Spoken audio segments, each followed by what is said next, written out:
Hello and welcome back to Blood and Ashes. This is episode 24. I am your long-lost host, Mo, and I'm joined once more by my dear friends, Jody. Nuknech! And Philly. Nuknach!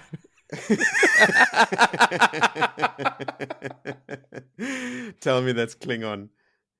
Of course it is. Damn it, Joe, it is. Did you try and steal my Klingon? No, I didn't. I've got it all prepped. I've been working on that stupid thing for a while. What are the chances? Well, you can tell our show is not scripted. I got conned into doing this by one of our very good listeners that gave me a little nudge on Twitter, Adrian, and said, you should definitely one-up Jody before he gets it with Klingon. So I was like, hell yeah. At first I was like, nah, the nerd stuff is Jody's domain. I'll leave that. I'm not a Trekkie. But then it grew on me. And now I'm like, oh, well, I suppose I'm happy I did it because otherwise I would have said we are not. Hey, look, you can never have too much Klingon. It's an unspeakable language that makes no sense. Even that greeting makes no sense. It's more a command than a greeting. Wow, Adrian having a massive impact on the show. Good for her. Hey, Adrian. Okay, well, guys, welcome back to the show. It feels like a fucking eternity since we've recorded last, and I mean, it's really just an extra week. We usually record every 2 weeks, and it's been 3. So, I don't know. Like, have you guys read like 3 of the books since we recorded last? I am I am 5 chapters from the end, so I did get ahead of myself. No, I am not falling into that trap because I'm not rereading the same book 3 times. Why not? Because that's what I did with book 1 and 2. It's a real time sink when you do 2-3 passes of the chapters before you do the recording. Well, look, it's not a waste of time. So, I mean, sometimes I watch the same cartoons over and over, like Rick and Morty. I mean, yeah, am I wasting my time? Yes. I'm not sure. Yes, I mean, look, the whole premise of our show is that we've done this before and we're doing it again. So I guess, well, time is a wheel. It's secular, some might say. Okay, so I mean that means that you guys are not too far ahead. But before we carry on moving even further ahead, let's instead go back in time for a segment I like to call Callbacks. So it's a short one this time. Don't worry about it. Did you get a jingle? I did like the last addition to that little rewind jingle you had. The Muzak. The elevator music. The elevator music one, yeah. It got a good response from a couple of listeners. I like it as well. Yeah. And before we hit the callbacks, can we make this, instead of doing a 3-hour episode, now that my commute to work has changed, to maybe an hour episode? That way I can actually work it in maybe a week. Sure, we'll format the show around the length of your commute. I know it's tough. It's really a tough one for me now. All my favorite sounds perfectly podcasts reasonable. are broken up into a week-long travel. Look, I mean, we're off to a good start then, because the callback section this week is quite short. It's only a couple of them. Okay, so the first one is a Vili translation, as we have come to know and love. It was when Perrin and co. moved through a village called, I think it's Talan, in which Rand's Taveran nature had opened old wounds and old arguments flared up, resulting in 3 murders before the people were sort of shocked back into their senses. Now, Vili, you said that cows were dug out of the ditches, which I thought was maybe straight translation from Afrikaans, but when I looked it up, it seems like it is an old Dutch saying. So obviously our Afrikaans Dutch roots brought that all the way from the Netherlands. And it is, I think it wouldn't make a lot of sense to English-speaking listeners that are not South African or Dutch, but it means bringing up old arguments like digging up an old dead cow from a ditch. And to those who were confused by the reference to cows and ditches in that context, that is a well-known saying. It's not that well-known. I've never heard it. Have you never heard it, Joe? No. I just really just speaks so much crap that I just accept it. Just roll with it, It's a luring bit of my character that people don't always know that I actually know quite a bit because I speak a lot of crap in between. Ah, I see. You're doing the thing that Matt did, make people think that you're a fool. Yeah, exactly. It in worked that case, for Matt, well done. didn't it? Hey, wait, I'm going to go to the casino tonight. No, wait, we're in lockdown. The casino's closed. Oh, yeah, God. Right, so what was the next one? The next one was, look, this is more for my own sanity that I'm trying to tie a nice little bow around this. But remember, I was having trouble wrapping my mind around how the news of Masema being the prophet of the dragon could travel from Johanna as fast as it did to Riemann and get there before the team. And Jody, you pretty much said what I'm about to say, but I was just not grokking it. But I was always under the false assumption, and this is probably what led me astray, that Rand was trying to get to Tyr as fast as possible, which in my mind subconsciously translated to he is making a beeline there. He's trying to go as fast as possible. Then Perrin, Land, Moiraine, Loyal following him, also trying to catch up to him, going as fast as possible, would outrun anyone else carrying the news. But what I realized in our off time, and which I should have realized when you actually mentioned this, is that obviously Rand is trying to avoid capture. So he's not traveling on the main road. It's all off road. So Rand, while moving fast for someone moving off road, was not moving as fast as what news could travel along the Lugard Road. So there was certainly an opportunity for merchants and stuff to bring that news down from Johanna. Rowan wrote in and said there's probably even cause for accepting the fact that news could have made it due east to Whitebridge and then down the river all the way down to Riemann and on to Ilion. So there are multiple avenues through which that news could have spread. My assumption that Rand and Moiraine and Lan and those guys were all moving the fastest possible route was completely incorrect. So I'm going to let that to rest now, and people can refrain from educating me if they feel the need to. I'm on board now. All right. Apology accepted. Sure. I still believe they just sent a crow, man. Send a crow. It was a pigeon. Or a badger. We had another sort of fun, jokey one about when we were talking about cleaving heads in twain. We were sort of tossing about potential T-shirts. And I just threw a date out there saying that the slogan on the T-shirt could be cleaving heads in twain since 954 NE. So after I listened to the episode and, having edited it and listened to it, I thought, okay, let me go see what how far off was I with that date.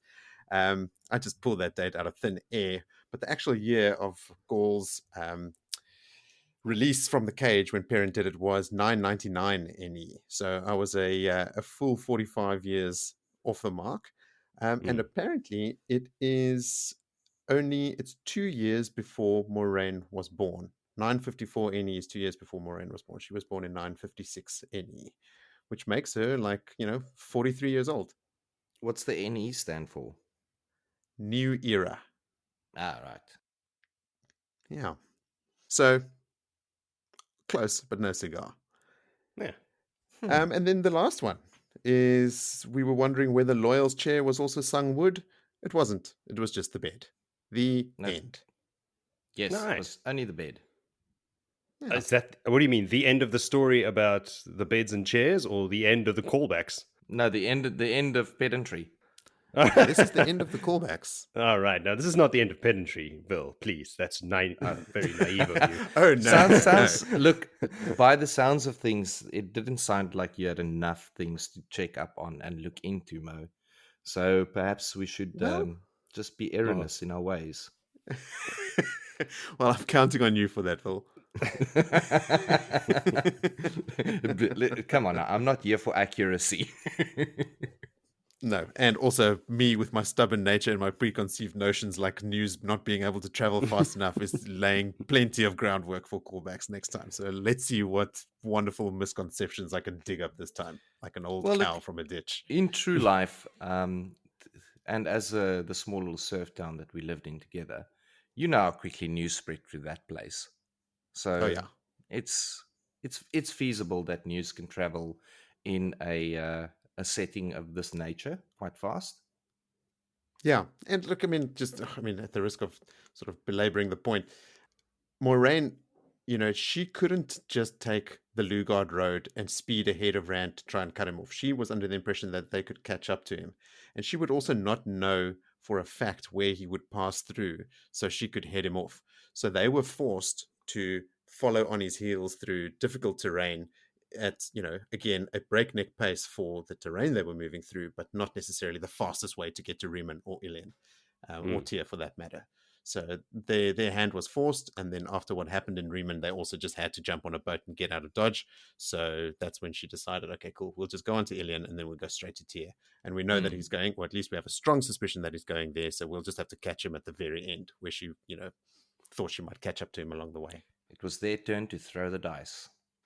Sure. Also, sure was. I would think the same if I had Lan on my team. I think it was Lan and me, we'll find this farm boy in no time. But obviously not.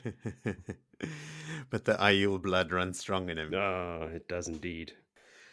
Okay, so let's get into the fun stuff. But before we do, just quickly, previously on Blood and Ashes, we read about Matt running into Tom in a pub and convincing him to come to Caemlyn with him, but only after some assassins and possibly a grey man tried to kill him in the streets of Tar Valon. So they boarded a boat in Tar Valon, and they fight off another couple assassination attempts on the boat. And then we switch to Perrin, Moiraine, Lan, and Loial following Rand to a town called Riemann, where Perrin sees both Faile and Gaul for the first time. He frees Gaul and kills a bunch of White Cloaks in the process, and they all run from town via a boat, which is boarded at the last second by Faile, who is clearly intrigued by Perrin and is sort of like making him a little bit uneasy before he heads below deck. And that is where we left off. So that brings us to today's chapters, the first of which is chapter 36, called Daughter of the Night. And Vili, why don't you take us through that one? I wonder who that Daughter of the Night could be. Anywho, Beefy Boy is a tired boy, and on the boat, he is looking for his room. No one showed him to his little quarters, but eventually, after 2 failed attempts, he finds a spot to sleep, only to find Loial on the floor already starting to make notes and wanting to talk to Perrin about some facts of the trip.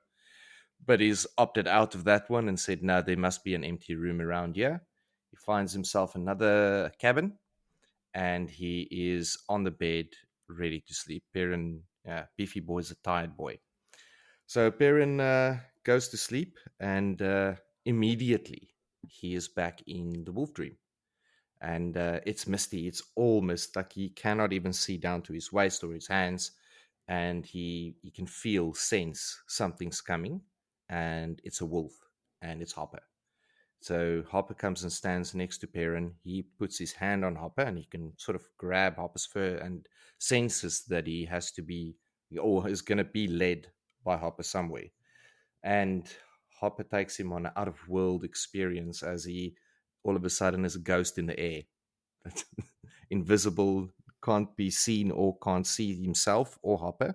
And they are hovering above what sounds or appears to be mirrors in a ray somehow. A little bit weird, in the darkness, but yet in the light, as if there's thousands of candles.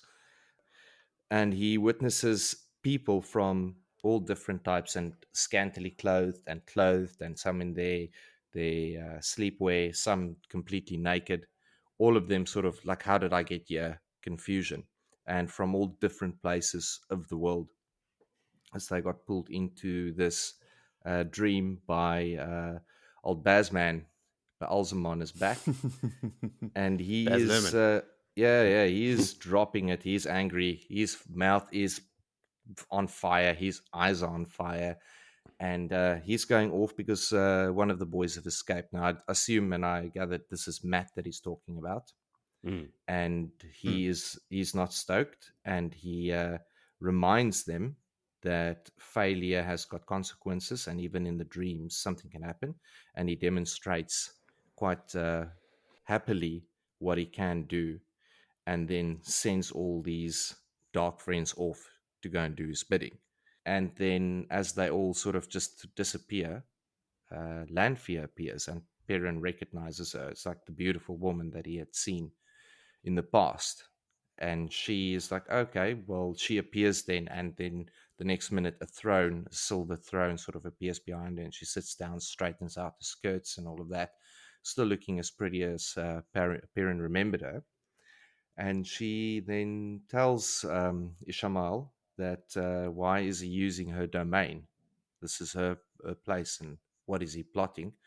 And they then get into a little bit of a discussion about who is serving who. A little bit confusing. I don't know if you guys want to build on that, but basically, yeah, they are just what I would sum up as sizing each other up.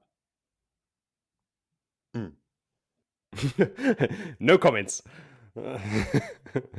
I think that there is a something that Robert Jordan is trying to do in that moment is he is trying to have Lanfear have a conversation with Ishmael as if he is her peer or even her subordinate, while still letting Perrin think that Ishmael is the Dark One.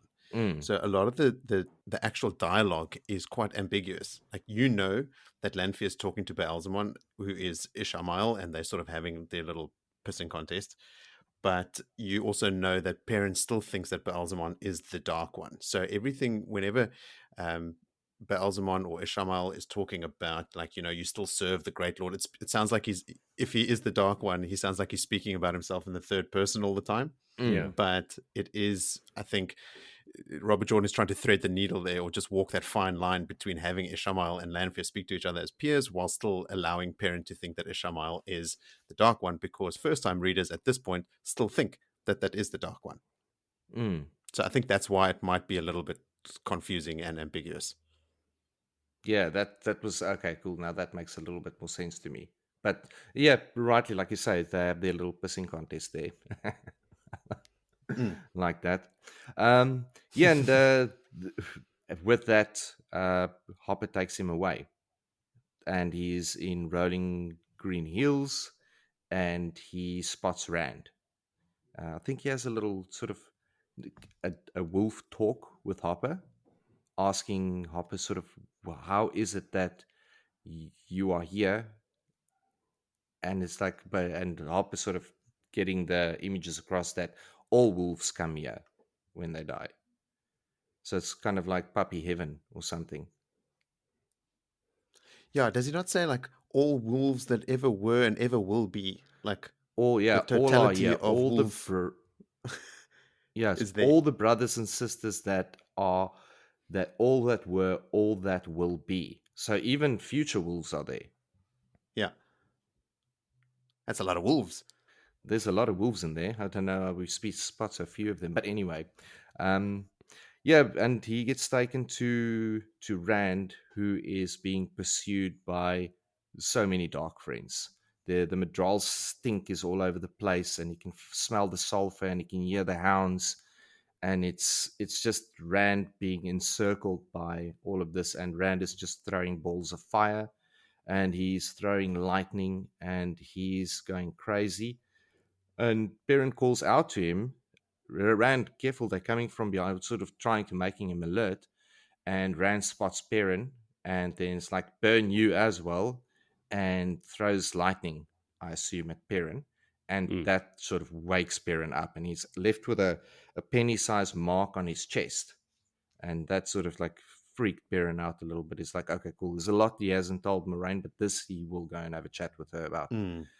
So he then goes on, finds Moiraine in one of the third or the fourth cabin that he knocks on after a few curses from sleeping sailors. And luckily this time he barges in on her fully clothed. And he lets her know about Lanfear and are the Forsaken free then? Because she's there. That's definitely her. The Dark One spoke to her, named Lanfear. And she's like, yeah, I said that sort of the bounds are broken and some of them might be getting free, but, be careful in the wolf dreams. And she's like, just, if some Red Aja caught you with this, they would surely try and gentle you, and nothing would happen. So I'm not saying that you can channel.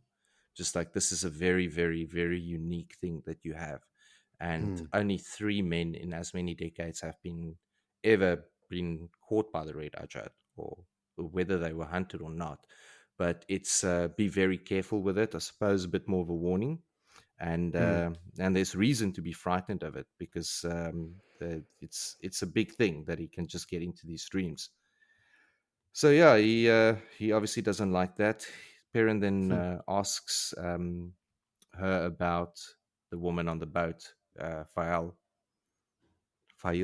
What did we decide on now? Faile. I'm going with Faile. Faile. And yeah, she's got obviously her name that puts her sort of a Saldaean Zareen, and she's obviously had a great expectation of her, either of beauty or as a heartbreaker, and was going to lie on pillows in the cushions in the palace and what have you not. What did you say about Zareen? She says that Zareen's name is a Saldaean name, and that it is something, like you said, is great beauty. Someone who is expected to be a beauty or a heartbreaker, but it basically comes down to it's probably like a noble or someone that's off with great expectations placed on them, and that Perrin is probably in trouble if there is someone named Zareen after him. All right. Okay, cool. Well, so Zareen is then probably a noble, but she is. We know that. Yeah, she's Davram Bashir's daughter, and like, isn't she like friends with Queen Tenobia or whatever her name is from Saldaean? Yeah, no, we'll see how high up she is when we get there. And then the next part of it takes us to Rand, in the real Rand now, not in the dream, where he is sleeping under his cloak, cold, and he wakes up and the fire's just about out, and he sort of sticks the oak log a bit deeper into the fire, and he realizes he's hearing horses, and there's horses on the way, and he gets himself up and ready, and 11 horses, or a woman with a merchant pin, says, "Oh, you chose a good spot, camper. I always camp here on my way to whatever village she's heading on to, and would she mind if they share the fire?" And Randy's, "No, not at all." And while she just gets herself ready and her men is already getting off the horses, he jumps up and does the thistle in the whirlwind, thistle blows something in the whirlwind, jump and spins, and a sword of fire is out, and he decapitates her, head rolling, and he then takes out all the men real quick. He decides then to take her horse, get it ready. He gets on the horse, and he channels that all the bodies kneel to him. Yeah. That's a fucked up shit. That's pretty morbid, eh? One more body there than who the party had arrived with. So I'm a little bit torn by this one. Did Rand murder a merchant and a merchant guard for real? It does seem that way. It does, doesn't it? That extra person was there the whole time. That's what I assume was a grey man, because you never noticed him the first time when they arrived. So that extra person also is clutching a dagger. Yes, clutching a dagger, not a sword. That person had already drawn a dagger when Rand went on his killing spree. Yes. Now let's talk about Rand's killing spree. Yes. Sorry, Billy. Are you done with the chapter?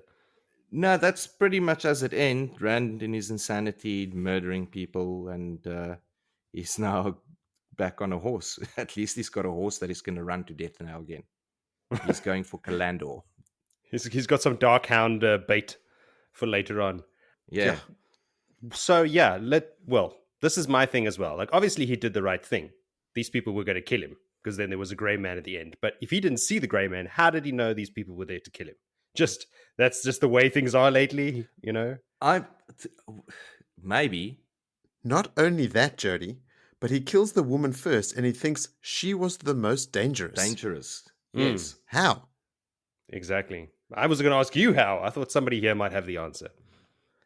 I do, don't but know. yeah, I'm absolutely like, I was like, and I'm trying read over it again, and I was okay. Look for something. There must be something that indicates something off. But she was friendly. She came to the fire. She knew the spot. She knew where the spring was, where they can go and get water. It's like as if she really travels the road and often camps there. And immediately Rand is like suspicious, and his plan is to murder them all. Yes. And he, I don't know. How did he know? Without noticing the Grey Man. Yeah. Rand has at this stage also tried to kill Perrin and actually burnt a penny onto his chest, penny-sized wound, which Moiraine also refused to heal. Said, no, this is a reminder for you of how dangerous it is. You can carry that one with you. Okay, so let's take a step back, right? Like, we know that, we know the whole story. We know Rand. We know that he's not just going to kill innocent people without a valid reason. What we are looking for is a clear signal from Robert Jordan that what Rand has done is justified. But what Robert Jordan wants to do at this point in the story is introduce the possibility of Rand going mad. So he is purposefully withholding that thing that you are naturally looking for. You're looking for the rationale. Explain to me, why did Rand kill all these people? Now, he sort of hints at it towards the end that, there was a Grey Man there. And Rand even, acknowledges that he didn't know there was a Grey Man there. So it's still very, murky about like what Rand's real justification was. I still don't understand why Rand thought the merchant herself was the most dangerous. If she wasn't a channeler, then how could she possibly be the most dangerous?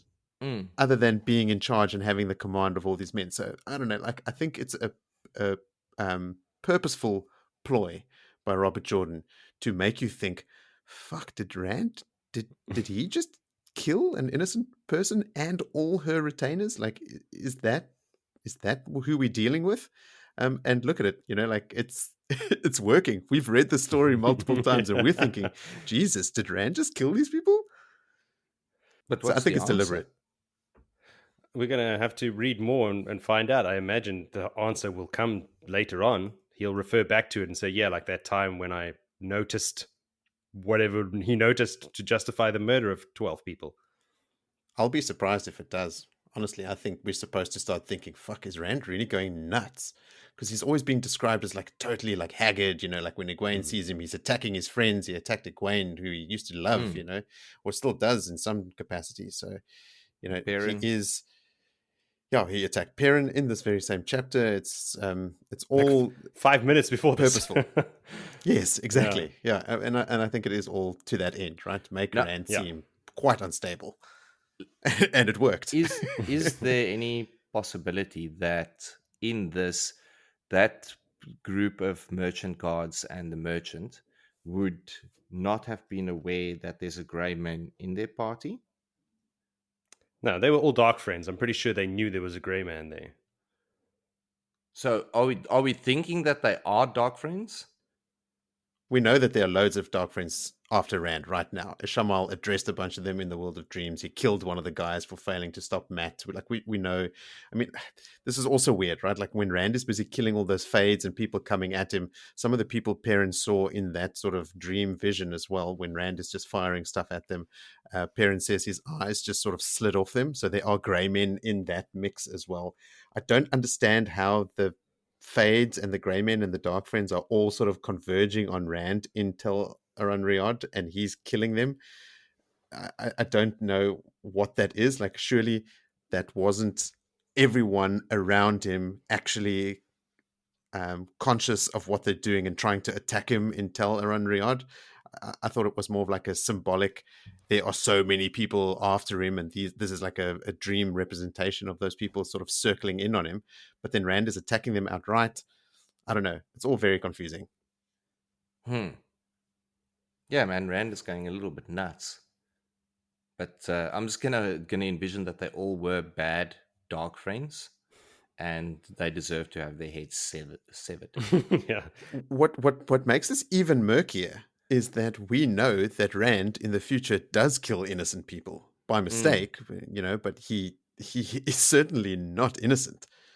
So I don't know. Like, I like to Yeah. think the whole thing about the extra man, probably a grey man, right? Yes. Like that extra person. Yes. Now, there's no doubt in my mind that there wasn't a grey man there. Yes. And that's made pretty clear towards the end when he does the grim thing of moving their dead body's head or no head to kneel for him, because that's what you'll do. You'll kneel for the dragon. It's all fucked Yeah. up, eh? It's pretty messed up. It is pretty fucking grim. It is. Let's not sugarcoat this. He got corpses to do a little dance and a bow to him. Yes. It's pretty macabre. And then he's like, "Oh, there's one extra corpse over here. How did I miss that one?" And it's got an a dagger drawn. Extra servant. Anyway. But yeah, certainly a head scratcher. And like I said before, I think it is done with a reason. I think we are supposed to be questioning Rand's sanity here. And again, it worked. We are.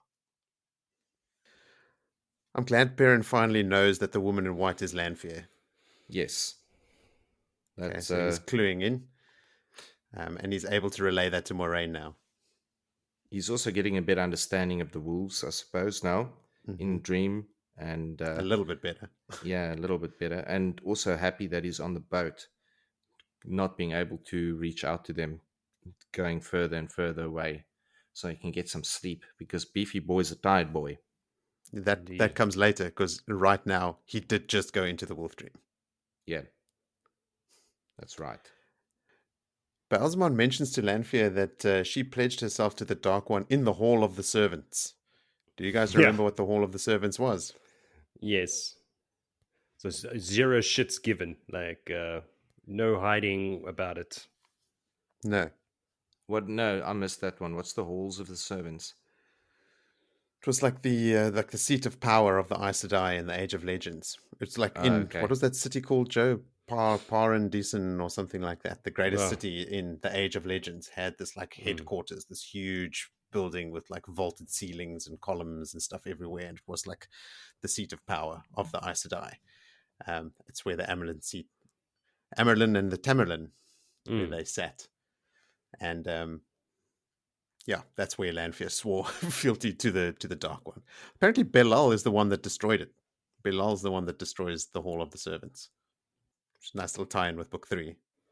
Yo, I need to go on a history lesson. Yeah. What else? I liked how Perrin described bars of white like hot steel coming from Rand's fists.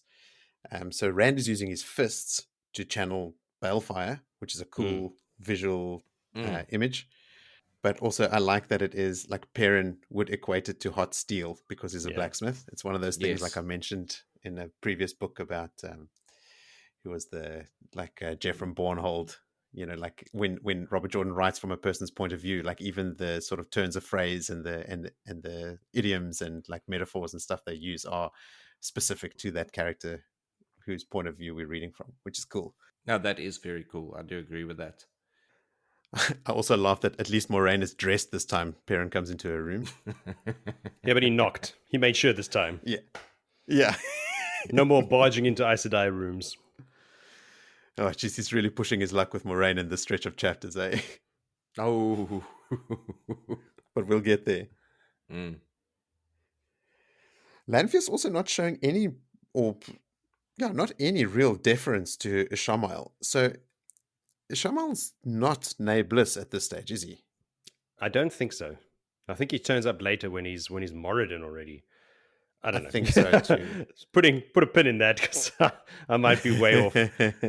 That's my understanding as well, Joe. Yeah. Like he only gets named Nameless then, like later on. Like, all right, now we have to obey him. But previous to that, all of this is just infighting. Okay, anything else? Not from my end. It was just a little bit distressing. Obviously, Rand doing murder, in my opinion, but not. Yeah. For another peek behind the curtain, Jethro also asked me, did Rand just decapitate an innocent person when he read that chapter? And we hadn't reached this part yet, and I went to go and read it, and I went back to him and I said, no, there's a grey man in there. He had his reasons. But what his reasons as were, we discussed here. I don't know. Well, madness is a reason as well, I suppose. Okay, let's move on then to chapter 37, which is called The Fires in Kyrian. Jody, that's all you. There's still a little pause before Kyrian, hey. You Every time. reset your brain. Yeah, even when I write it now, I'm like, Kyrian. Oh, shit. Yes. Kierhain. I have to Kierhain. remind myself every time of Cairo, and then I'm like, okay, Kyrian. Yeah. It'll take Kierhain. years, bro. Years to get that I right. know. So anyway, there we are. We pick up with Egwene and Nynaeve and Elayne on a ship named after South Africa's national bird, the blue crane. There you go, people. Hey. Little bit of info for you. The crane, not to be confused with the heron. Villy, that's your department. Not, man. No. Please. Definitely not. Cranes are much larger. They shoot fireballs from their eyes, I believe. Correct me if I'm wrong, but they're very different. No. No? That's They don't? not the blue. No. They've got Oh, okay. bombs under their wings. Oh, shit. I'll go. Yeah, Wikipedia, man, that place confused the shit out of me. Anyway, so they are sailing down the river Eranin. They've just passed Kyrian, and there's just lots of abandoned or burnt villages along the way. There's plumes of smoke coming up in the distance, and they can see destroyed villages. So, like, shit is going down in this fucked up country. Everybody's fighting over the Sun Throne, so no one's taking care of the people, and there's just refugees everywhere, and everything's gone to shit. How quickly had that all gone south, man? Like feels like they were just in the city not too long ago. Like in terms of time span, what was it, 6 months? Yeah, it's a good couple of months. Yeah, that's enough 6 time for months, things to but go I mean, shit. from getting it all there, and there was all people, and they were having concerts and fireworks, and it was just like a big party. Yeah. And now everything's burning, and everyone's like crying and hanging on their mom's dresses, and it's just a shit show. Hanging on their mum's dresses, yes. There's a lot of the little kids hanging onto mum's dresses. This is, I mean, when Dina was murdered, that's as soon as Tom left, the grain silos were already on fire. Like, it was instantaneous then, and that's months ago. So it's been enough time for things to deteriorate a lot. So that happened like immediately. All right, it's like news traveling on the road to Lugard. It goes quick. Yeah, Speed of light. they don't let grass grow under their feet when they're in a rebellion, or do they? No. They're going to get these rebellions done with now. But they're convinced. The girls have convinced everyone on board that they are full Aes Sedai, despite their youthful faces. The rings are enough, but it also helps that everyone on board on that ship was born in Tar Valon. So they, even if they think something's off, they're not going to question it. They see the ring, and that's enough for them. They're not going to question it. So they've been using the Twisted Stone Tangrail as well every night on their journey on the ship, without gaining much new knowledge. They don't really know a lot more than they did previously. There's no more news about the Black Aja. Something about always going to the Stone of Tyr. So, I mean, that's where they're going anyway. So nothing new there.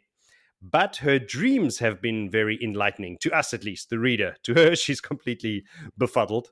But I have a long list of things she's been dreaming about. So Rand holding a sword of light, so holding Calandor, we know about that.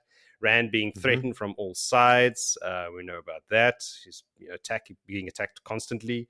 Perrin with a wolf, a falcon, and a hawk. And the falcon and the hawk are fighting each other. And we know later on that the first of Maidens and Faile are not very chummy. They both want the same man. There's one that's Perrin's willingly stepping off a cliff and saying, I've got to learn to fly before I hit the bottom. Like, just stepping off a cliff. What is this referring to? Doesn't ring any bells to me. Listeners, let me know. I'm thinking maybe he's got to learn to just, become a wolf or something. Like, it's part of his journey to accepting his wolfiness, maybe, or I don't know. Or the wolf dream itself, like maybe like throwing himself into that, because the wolf dream, as Hopper keeps telling him, is extremely dangerous, right? Yeah. And Perrin but he has to, out of necessity, he has to learn how to control it. Yeah. So maybe it's that. I don't know. But yeah, let us know in the on Twitter or on Facebook or whatever.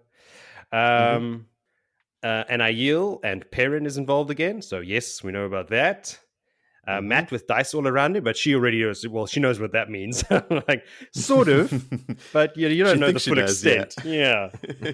But she's on the right track. I mean, that's obvious. Matt being followed by a man who was not there. This is confirmation now again, if we needed any more, that the Grey Man was in Tar-Valon. He's also riding desperately towards something unseen that he has to get to, and that's them. He's trying to get to them to help them. I don't know if because I've read this in the future now, or is this something we've covered?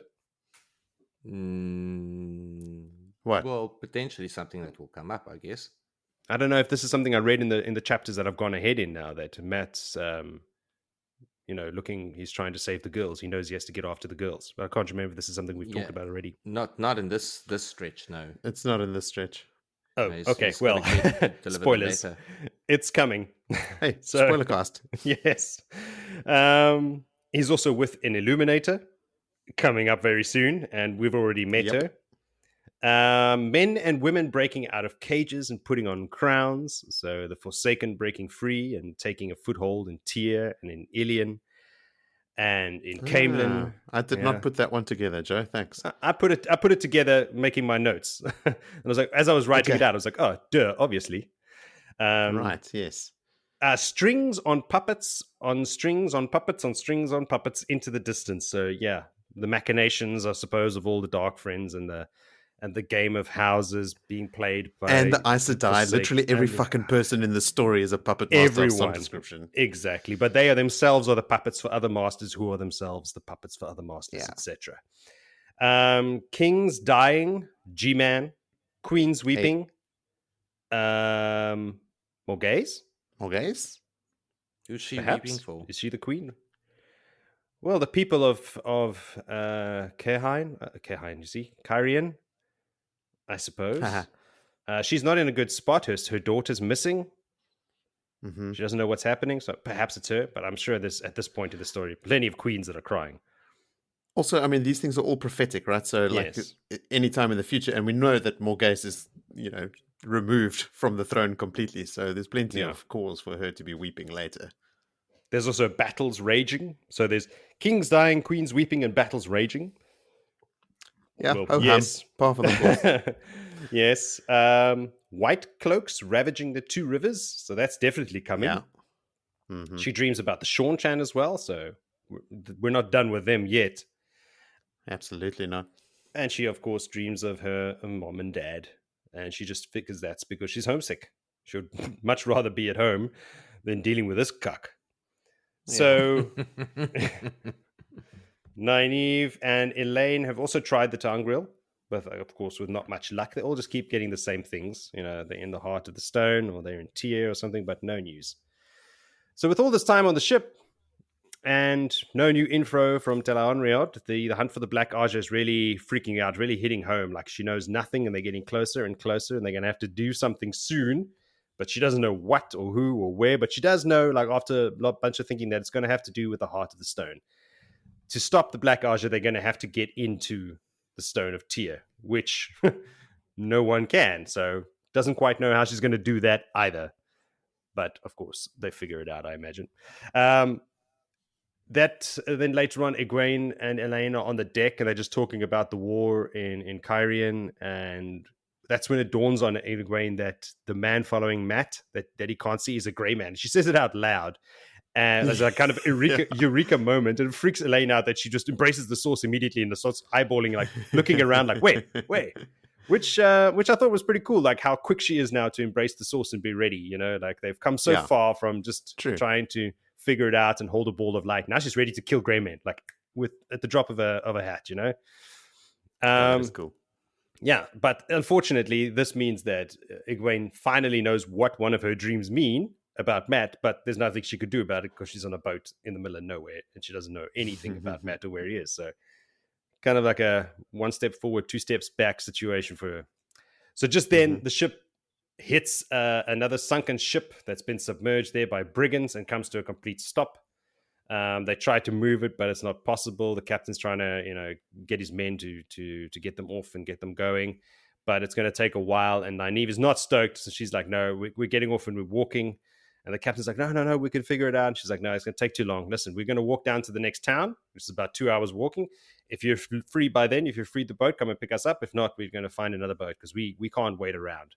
So anyway, they disembark and head on to the shore. So they're on foot now, and they're following the riverbank south. And Egwene says, like, I'm going to use the power. If there's brigands, that have sunk that ship to try and stop us, I'm just using the power to save our butts. And there's no Amryn here now to stop me or to say anything. And just then, a figure in brown pops up from behind a bush. Not a brigand, but we'll let Moritz get into that. And that's how the chapter ends. My final note for that chapter is brown and grey, rejoice. I don't know if that's like for us, but for the average person, they're having a brown and grey figure step out. That's not rejoicing. That's say your final prayers, But this little scene has happened before. Urien also sort of like popped up out of nowhere wearing brown and grey.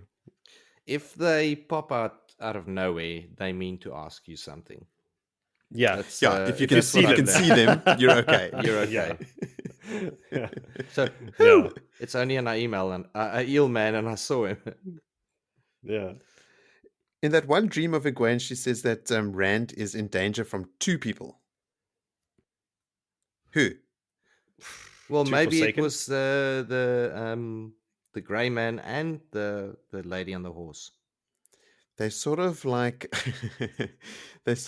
she's talking about Rand being sort of on a stones board and being maneuvered around as part of a game. So I was wondering maybe it's Shamal and Lanfear, That's what I'm thinking. both trying to use him in their own different ways.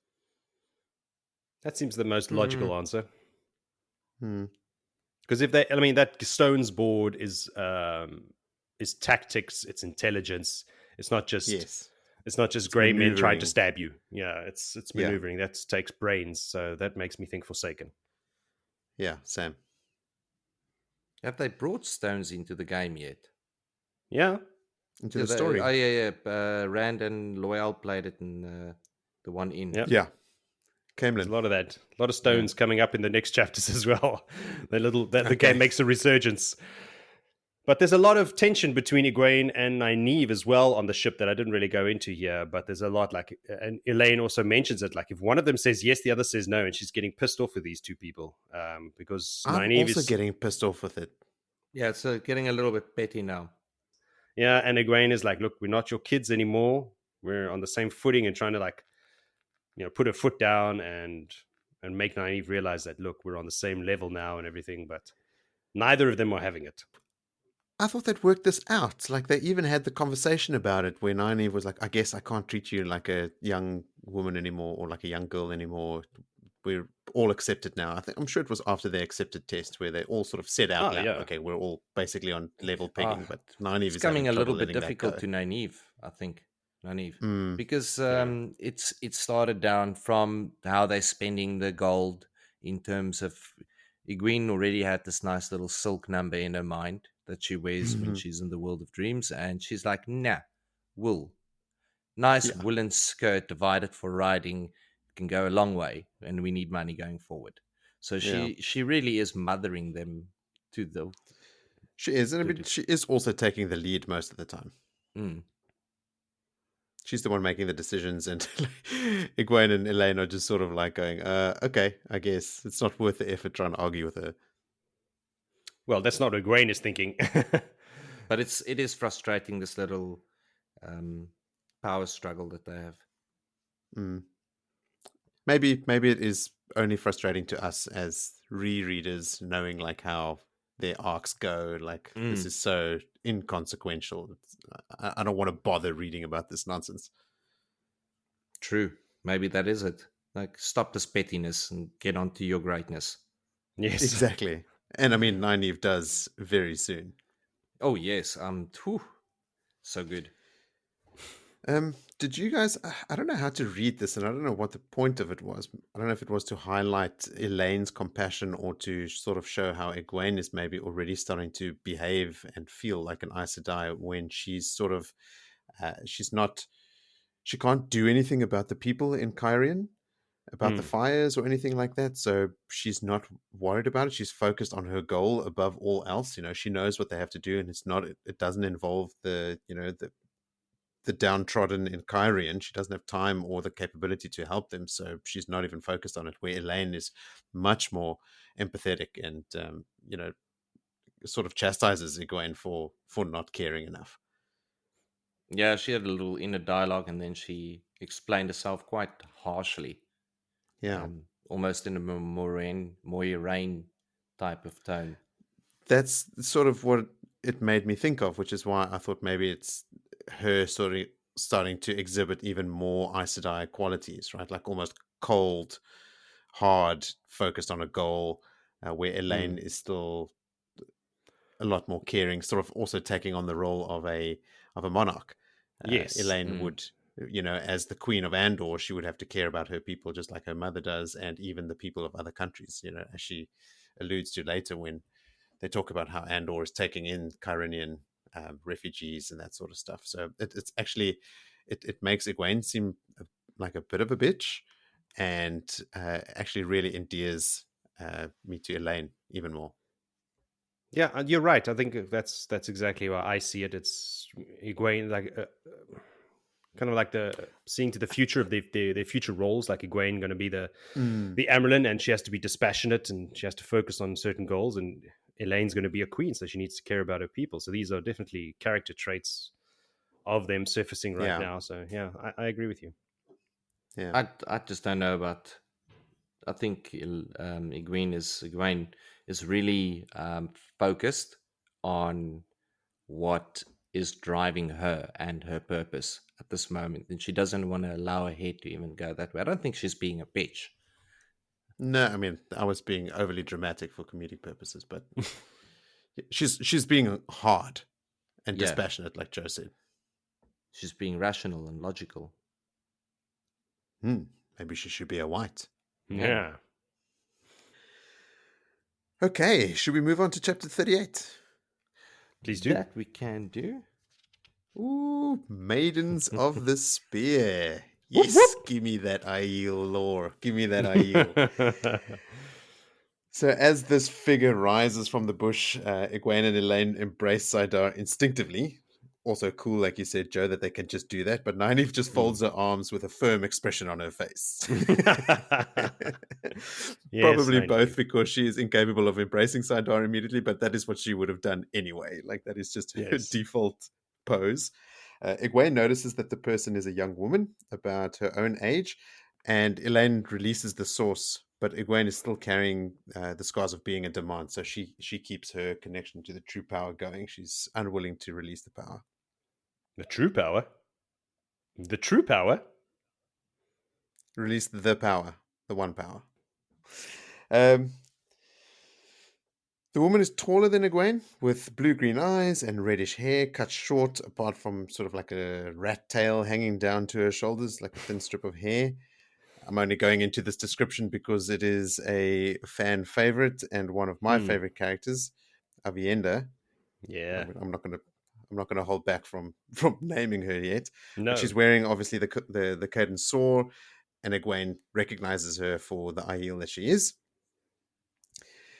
Egwene mentions that she thinks that she immediately feels some kind of affinity for the woman, and immediately realizes that it is because she could be Rand's cousin. That sort of like rationale and description sort of crops up every now and then. Whenever they talk about Aiel, it's like they could be Rand's aunt or they could be Rand's cousin. Okay, we get it. Rand's Aiel. So the woman introduces herself as Aviendha of the Nine Valleys, Sept of the Tardad Aiel, and she's a maiden of the spear, Far Daras Mai. Aviendha says that while the girls don't have the ageist look, she and her compatriots did notice the rings, and she asks if they are women of the White Tower, equating Aes Sedai with their own Aiel wise ones. Nynaeve says immediately, yes, they are, which is not a lie, but not that she's bound by the oaths or anything, but I like it when Nynaeve plays by the rules. But Nynaeve also says that whether you would consider us as wise is another matter. What do you want of us? And Aviendha seems satisfied with this response, saying that Nynaeve talks like a wise one, straight to the point, with no suffering of fools, which is cool because Nynaeve is the one that sort of takes the lead in all these interactions. And and she is definitely behaving like a wise one. Well, she is a wisdom still in the past, so It's Wisdom, true. wise one. That's true. So Aviendha asks her for help with a friend of theirs that is gravely wounded, and Nynaeve can't say no to that. Like, we all know Nynaeve is born to help those who are sick and disenfranchised, so she immediately agrees to do what she can, but she promises that she can't promise that she'll be able to save her from death. But Aviendha seems unfazed by death already. So then at that moment, 2 more women rise out of the grass, like not 10 paces away from them. And one of them hands Aviendha her weapons, which is a long knife, a bow, a quiver of arrows, 4 spears, and a small buckler. You're like, she's traveling light. She's back in heat. She's back for running. Yeah. But I missed the blue crane reference earlier, Joe, to South Africa. But one thing I do know, or at least, I say no. This is something I read some time ago, so I haven't even gone back to sort of fact check myself. But I'm pretty sure that Robert Jordan used the assegai as an inspiration for the short spears that the Aiel fight with, which is, for our listeners that don't know, the traditional weapon of the Zulu, who are indigenous to South Africa. And they fight with hide bucklers. They're not round, but they have sort of hide shields as well. So that's another cool reference. And I think later in the story, like someone, I think with the Aiel, they wake up and they eat dried meat, which I'm convinced is also built on. Totally. So lots of parallels between the Aiel and South Africa. So maybe that's why I have such a strong affinity for them. Well, that tracks. So the maidens lead them away, and Egwene finally lets go of the source.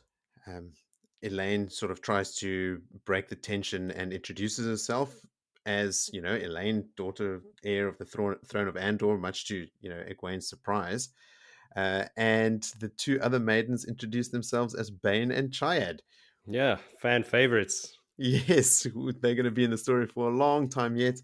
And I think we've even speculated about this in the previous episode, but don't they marry Gaul? Like, they give him shit the whole story, and then towards the end, one of them marries him, and they become sister wives and all that sort of stuff. All of that, yeah. Bane and Chiad is already first sisters, aren't they? They are first sisters, yes. They spoke the words in front of their wise ones. They go into all this detail, which I'm not going to delve into, but they go into all the detail about how you become first sisters and what that means. Because traditionally, first sisters are actual sisters. They share the same mother. Second sisters, their mothers are sisters, and so on and so forth. So Egwene feels like she should introduce herself as well, and she does. And when she does, the Aiel ask if they are first sisters. So Egwene thinks that they mean like Aes Sedai sisters, and she answers yes, just as Elayne answers no at the same time. And then Elayne, like as she does continuously throughout this interaction, is sort of just smoothing things over and translating in both directions with what little knowledge she has of the Aiel from her royal upbringing. She explains to Egwene that first sisters share a mom, like we just said. And then Bane and Chiad explained that they spoke the words before their wise ones and became first sisters because they chose to always have each other's backs, despite the fact that their clans have like a blood feud. I say here in my notes, cue Aiel lore explanation, which I will now not do. I will gloss right over that. Fuck the notes. Yeah, screw you notes. Don't tell me what to do. They do talk a little bit about being a maiden of the spear and the reasons why some maidens might give up the spear. And one of them is, to become a wise one. And they sort of make a sidelong comment about, though some fight it, which is, I think, pretty obviously a reference to Aviendha. There's a couple of references sprinkled throughout these interactions that we who know that Aviendha can channel, and that the wise ones read about most, Amiss and Soralia and is it Moiraine? They are very keen for Aviendha to leave the spear and to become a wise one. So there's a couple of references to that throughout this section.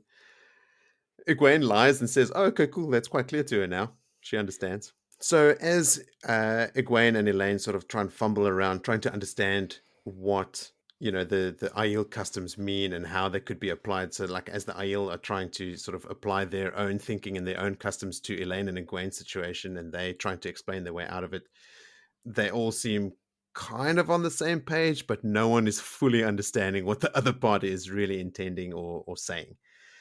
But they eventually reach their destination and they find two more Aiel women, Jolien and Dalen. Dalen? What did you guys think? I was going Dalen. Dalen it is. Dylan it is. But Dalen is looking in dire straits. She's the one that is gravely injured. Aviendha explains that she, quote unquote, took a sword, that they moved her here so that she could die near the water. This immediately agitates Nynaeve. It's like, you shouldn't have moved her. This could have killed her, blah, blah, blah. But Nynaeve obviously doesn't understand the significance of the water to the Aiel. But all of this is just a device to get Nynaeve's blood boiling, right? As we will see continuously as this interaction continues. Nynaeve sends Bane and Chide to go fetch some water as Nynaeve starts rummaging through her pack for her herbs and stuff. Aviendha comments on her use of herbs and how she knows that the wise ones use those, but she didn't think that the Aes Sedai use them, and that just makes Nynaeve angrier. She just goes, I use what I use, again, making the maidens think that she is acting exactly like a wise one. So Egwene again tries to soothe the Aiel by talking about the apprehension of the water, much to Elayne's annoyance. Like Elayne shoots her a glance like, what are you doing? Don't talk to them about the water. So, but the Aiel go ahead and they explain that there is no real body of water in the waste, and that the Stones River sept that I think Chayad introduced herself from is not actually a river. It is just the stones, and that there is legend that a river used to flow there. So the Stones River is just a river of stone. There's no water in it. Egwene realizes that she didn't do anything to soothe the Aiel, and Elaine's look at her confirms as much. So Egwene figures that if the Aiel try anything, she'll just wrap them up in flows of air. And this is when she embraces the source again in preparation to do that. And as she embraces the source, Aviendha abruptly just states, I would never hurt an Aes Sedai, or I would never attack an Aes Sedai. And this is obviously because Aviendha can channel herself and saw that Egwene has embraced the source. Elayne, ever the diplomat, she tries to smooth things over again, but has limited success. There's just loads of misunderstanding between Egwene and even Elayne and the Aiel woman. And Nynaeve then starts giving Dalen a concoction that she's made with her herbs and the water that Bane and Chayad brought, while Aviendha goes on to explain that the Aiel would never attack an Aes Sedai. They know as legend that before the breaking, the Aiel served the Aes Sedai and that they failed in that service. It was for that sin that they were sent to the Threefold Land, which is what they call the Aiel Waste, and that nobody remembers what that sin was except maybe the wise ones and the clan chiefs, which we know that they do. It's all that stuff they learn about the history of the Gen Aiel and all that stuff in Rhuidean. It is said that if they fail the Aes Sedai again, they will destroy the Aiel. Now, is that something that actually happens? Because I can't imagine the Aiel actually failing the Aes Sedai again in the story that we know, right? Like there's no, I mean, Rand destroys the Aiel, quote unquote, by, exposing that history and stuff. But this eventuality never comes about, does it? Where the Aiel fail the Aes Sedai and the Aes Sedai destroy them. No, not that I can remember, but what do I know? Yeah, I'm on the same page as Villy there. Like, don't trust what I have to say on this. Noted. And while Aviendha's talking in the background, Nynaeve is muttering angrily. Elayne again soothes Aviendha by saying they won't destroy the Aiel, but Aviendha says that the Aiel must never fight the Aes Sedai. Even if you bring lightnings and balefire against me, I will dance with them, but I will not harm you. And again in the background, Nynaeve mutters angrily about stabbing women. She's obviously worked up. We can all see where this is going, right? Nynaeve getting angry means she's going to channel. But that's all happening in the backgrounds. And Egwene latches onto what Aviendha said about balefire. And she asks Aviendha what it is. So Aviendha doesn't know exactly, only that it is fearsome. And Egwene remembers that she knew what it was in her accepted test. She refers to that dream or whatever it was. Because remember, she she was in Camelin after Balefire had destroyed the city, and she finds Rand, and he asks her to stab him in the chest. Is that where she knew it was Balefire, or was it in the next one? No, it's that, and there was Balefire in the notes of Corian and Yes. when they did the Angriel. So it's a couple of times that the word Balefire has now popped up. Yeah, but Egwene is thinking back to specifically that dream or whatever it was, which is her accepted test, where she knew in that dream what Balefire was. So Nynaeve, in the meantime, has worked herself up into an indignant fury, and the Aiel are actually starting to look worried. Egwene realizes what's happening as the glow of Saidar envelops Nynaeve, and Dalen starts up with a scream. But immediately afterwards, Nynaeve sort of eases her down again, and the glow fades.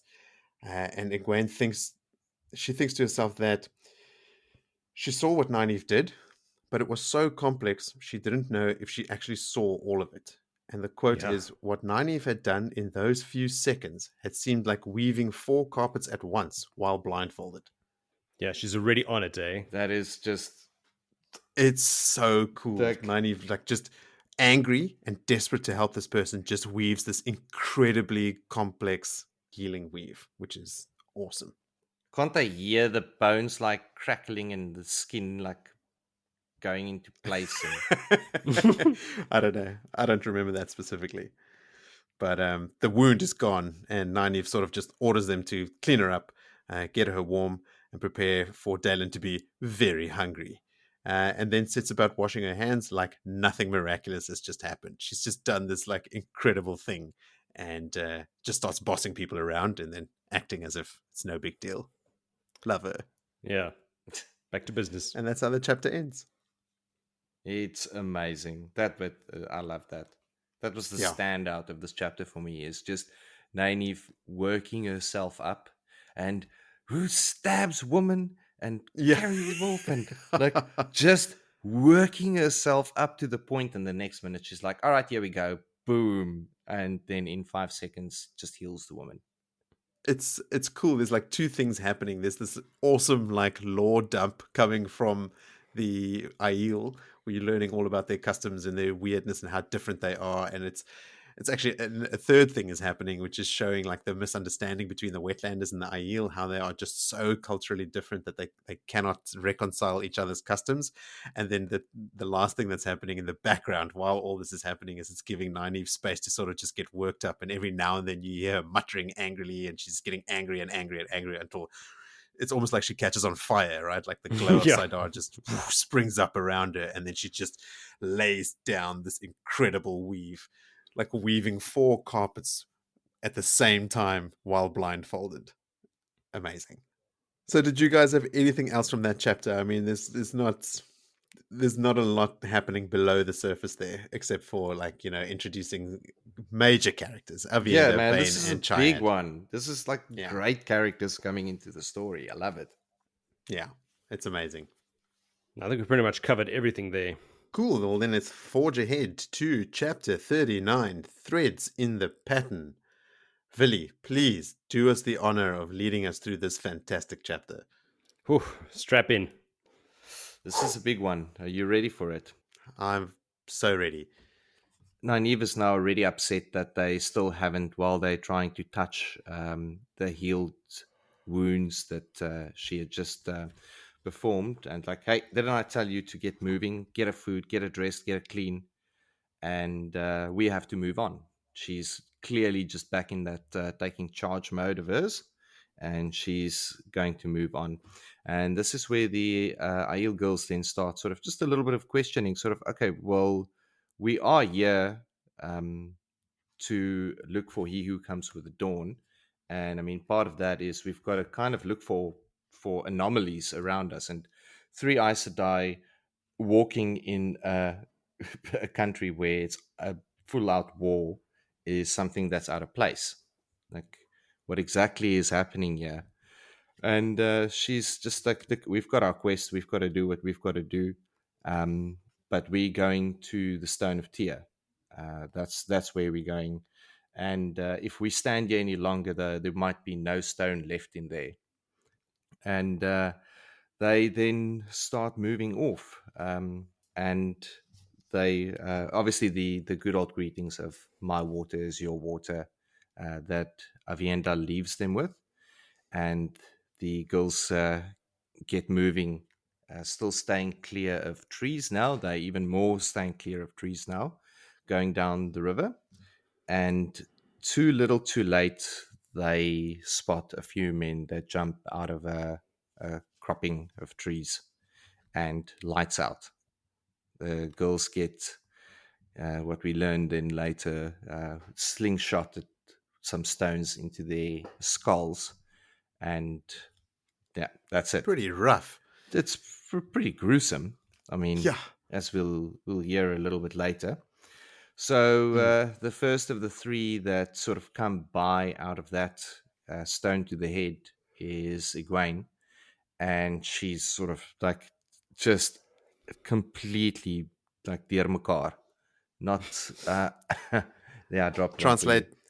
that she's completely confused, as one would be after being battered to the head, and she is trying to make out. But there's at least 100 men. They're on the back of a horse.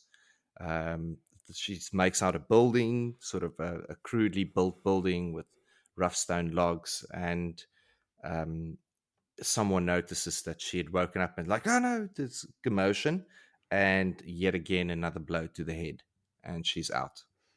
She again wakens, and the first of the three to awaken inside a holding room or cell, whatever you want to call it, inside that what is assumed to be that little stone slash wooden hut. And she sort of, okay, she's got a bitter taste in her mouth, and like a herby taste, and of old wine or sour wine. But her headache's feeling better. Like, strangely, after copping a second blow to the head, she's realizes that, and she thought, okay, maybe I should see if I can channel. But she, to her enlightened, she sees that Nynaeve and Elayne are still there, and both of them are breathing. And she says, okay, cool. Before I get to them, let me just see what we're facing, what we are dealing. And she sort of peers through the cracks in the door and sees, okay, there's a couple of men there, and there's a couple outside. Okay, let's get to Nynaeve. And she wakes Nynaeve up, and before she can sort of gasp and make a noise, she puts her hand over, sort of, be quiet. What do you remember? And immediately she's like already aware, like, what herbs did they give me? And she's like, sleep well root. And she questions Egwene if she remembers what that does from her training. And she's like, yeah, it helps you to clear your headache and sleep well. Yeah. Yeah. The worst So thing like, you could have given them.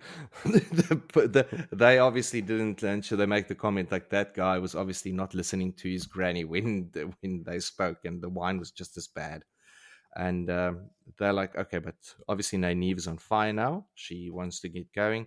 She goes over to Elayne, and Elayne is not in a good shape. Her skull is smashed. So she's like, she's worse off than Dylan was when she got to her back then. This is really not good. And Egwene actually realizes the seriousness of the situation, and she comes close by and sort of holds up her head to try and just see what they can do. And immediately Nynaeve starts channeling with such almost want to say emotion, because it looked like she was going to cry. And so much so that Egwene, being in the vicinity, gets swept up into this healing, and that she even gets healed by the mass of healing power that's going down. Just, I think it's because she's touching Elayne.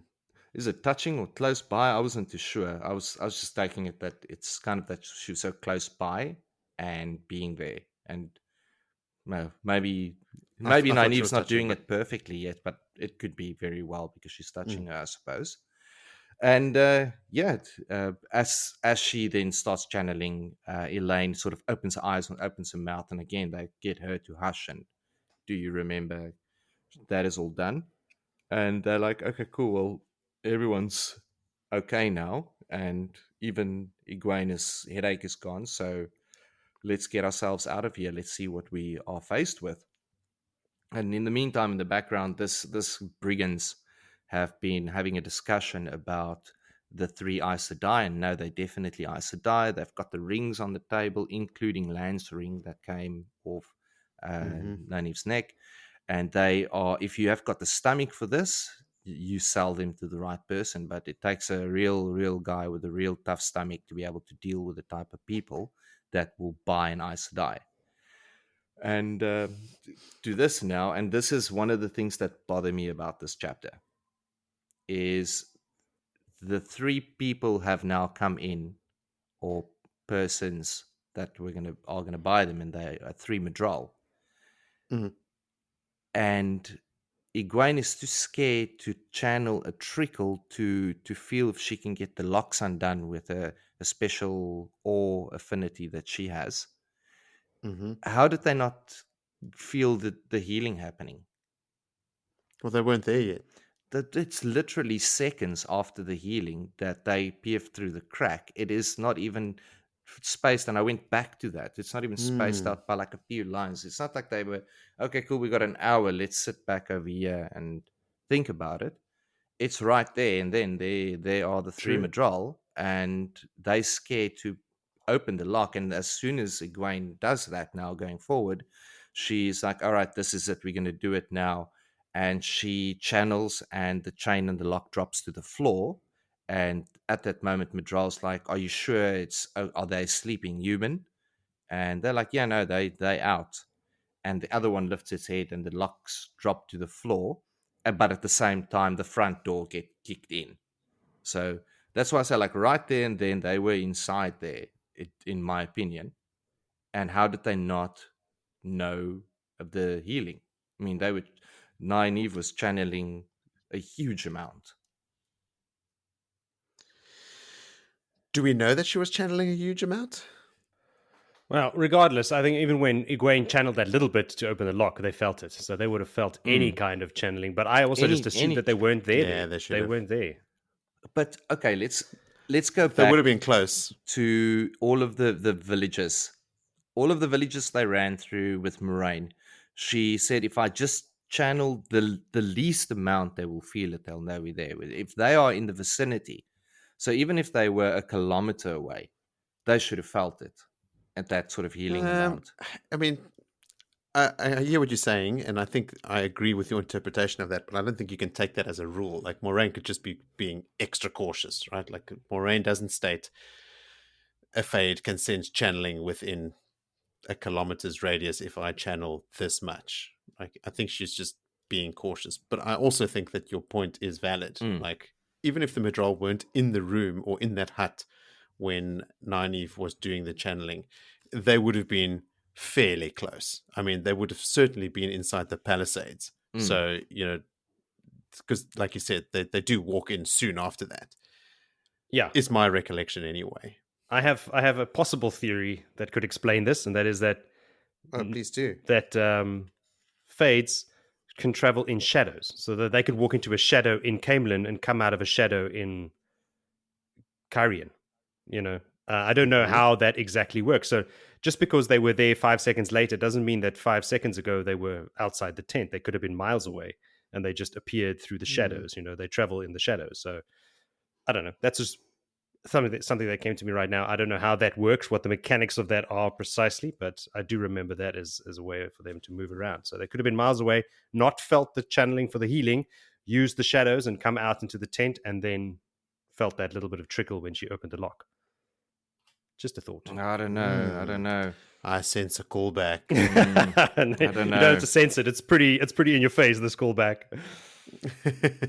You mean I'm close enough to sense it? Yes, you've sensed it already.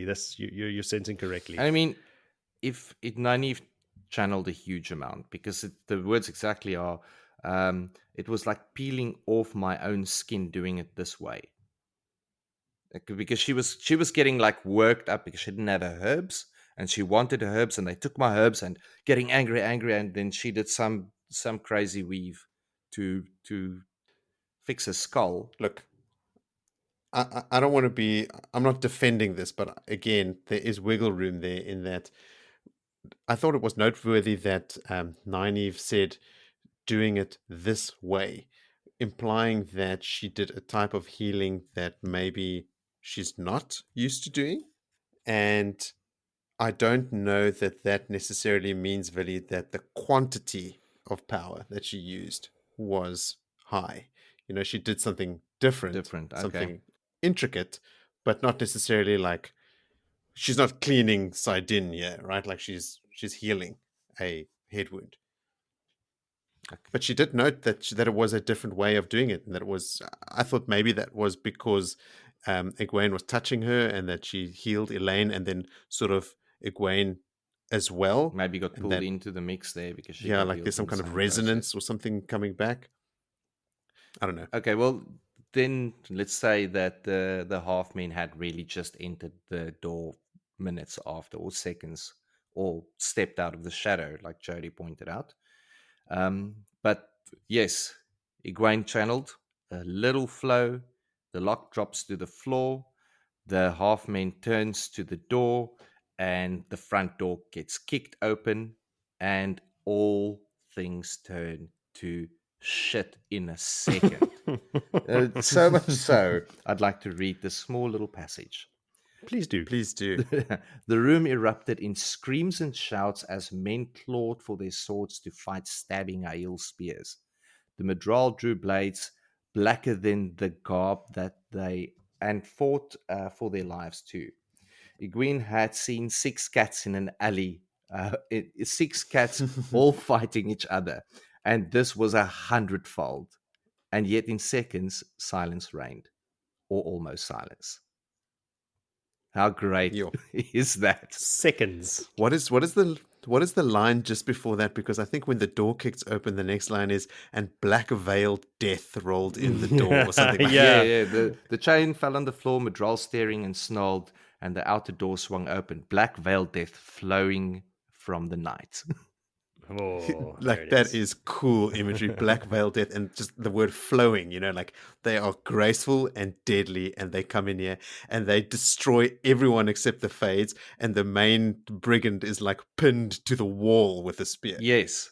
But now, have you guys ever seen cats fighting? Yes, of course. Yes. It's a sight to behold because it sounds terrible, but these things can Yes. move and do things that you don't normally think an animal should be doing with their bodies, like contorting and jumping and just going through spaces. So that is Yeah. a very apt 6 cats fighting. It was, oh man, God damn, I goosebump love stuff. the Aiel. It's goosebump stuff. And well, yeah, in matter of seconds, the Aiel that are veiled had come in and killed all the men, and the 3 half-men or Madral are back to back in the center of the room, and the Aiel starts baiting them. Like, come on, what are you gonna do, Shadow Man? Ready to dance with me, Dance Shadow with Man? me, half Come man, or what do they dance. call him? Shadow Yeah, Man. Shadow Man. Sugar Man, Shadow Man. And yeah, they're going to dance with the Shadow Man. And that is at the point where Nynaeve said, it's time. And the door gets kicked open now by the woman, and they step out. And immediately, Egwene grabs hold of Fireweave, and the flames are just bursting out of them. But at the same time, Elayne is there, and she, I think, grabs air and starts compressing the 3 of the half-men into a ball, like in the sky in front of them. So you got the one burning them from the inside. You've got Elayne pushing them into a ball, which I assume is sort of now becoming the size of a basketball in the middle of the room. And then Nynaeve saying, well, I'm going to show you some shit. I want to destroy that. And she erases them from existence with a white bar of power from her hands that makes the midday sun pale in comparison. And she bales fire them out of existence. And that's where the Egwene is like, whoa, that was balefire. She puts 2 and 2 together. She puts 2 and 2 together, and she's like, wow, this is pretty big. So and Elayne was asked, like, what was that? And Nynaeve's shaking her head. She looks like stunned, and like, I don't know. I was angry, I was afraid, and I just wanted to do it. So beautiful. That's great. Nynaeve just going to town in these chapters, hey? Just channeling like a bloody She mad just woman. healed 2 people from certain death and balefired 3 Madral in I know. a very short Nynaeve's span of time. balefire sort of like overshadows everyone else, but I mean, I also love Egwene like making fire erupt from within all 3 Madral at the same time, right? So she's doing multiple weaves at the same time, and then Elayne's move is also inspired. Like I imagine the ball sort of being the size of 3 half men, but like crushing them together and like bending them in ways that their bodies are not supposed to bend, and then crushing in further and further and further, like you said, Vil, to like the size of like a basketball or something, and then the balefire hitting them. Like these 3 girls just annihilate these half men. It's teamwork for you, man. Oh man, it's beautiful. Yo. It's combo.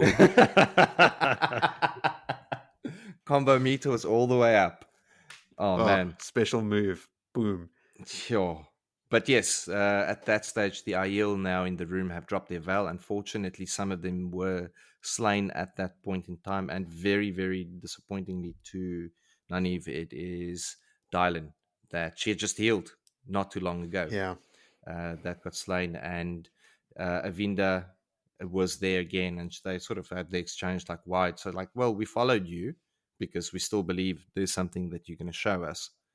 But we were too far to help you when you got attacked. So we decided to sort of gather some of the others that were around, and we get introduced to some more good old characters of the books. A graying man called Rurak.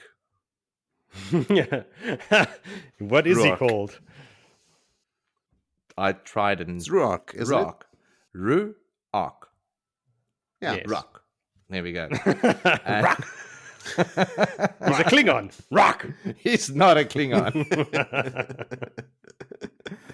And I love Rock. The old courtesies go around, and he's got an interesting backstory. Now he is a Sept chief, isn't he?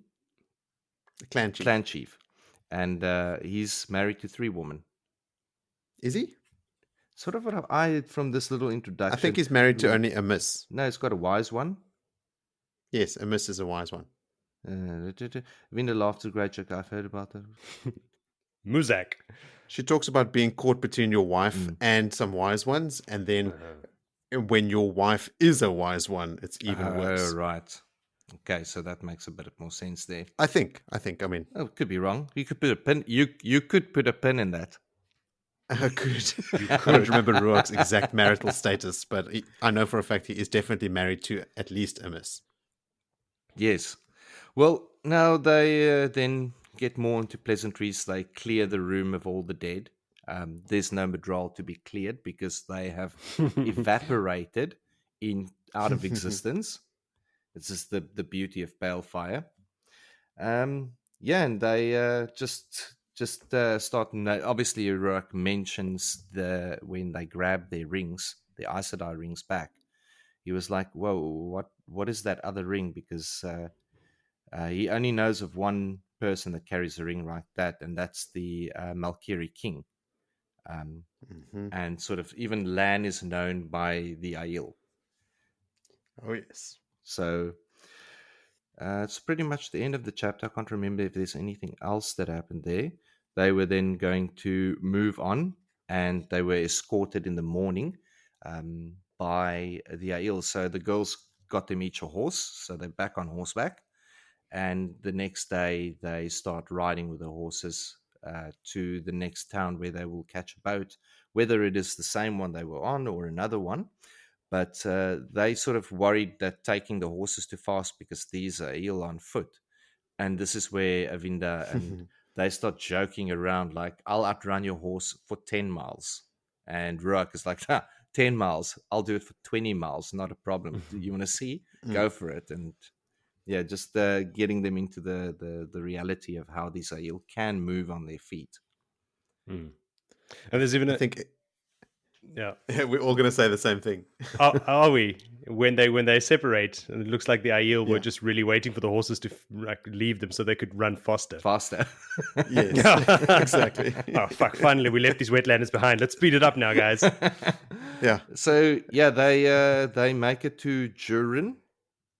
Jareen, and they see there's a boat sort of just docked there, or for a brief moment, called the Darter, and they get on, and the captain is like, "Well, you're just as lucky because we only stopped you because the meat has gone rotten." And they asked around the Blue Crane, and they're like, "Yeah, no, they saw the Blue Crane still upriver, still stuck." And yep, they buy passage and double for the horses, and they are back on a slower boat. A slower boat? Yes, the Darter. Darter. It was a bigger boat and slower. Yeah, it's got a bluff bow and square sails. And that's what happens to fast boats, the captain said. They get themselves stuck. Yeah. So yeah, and that's where it leaves that chapter off.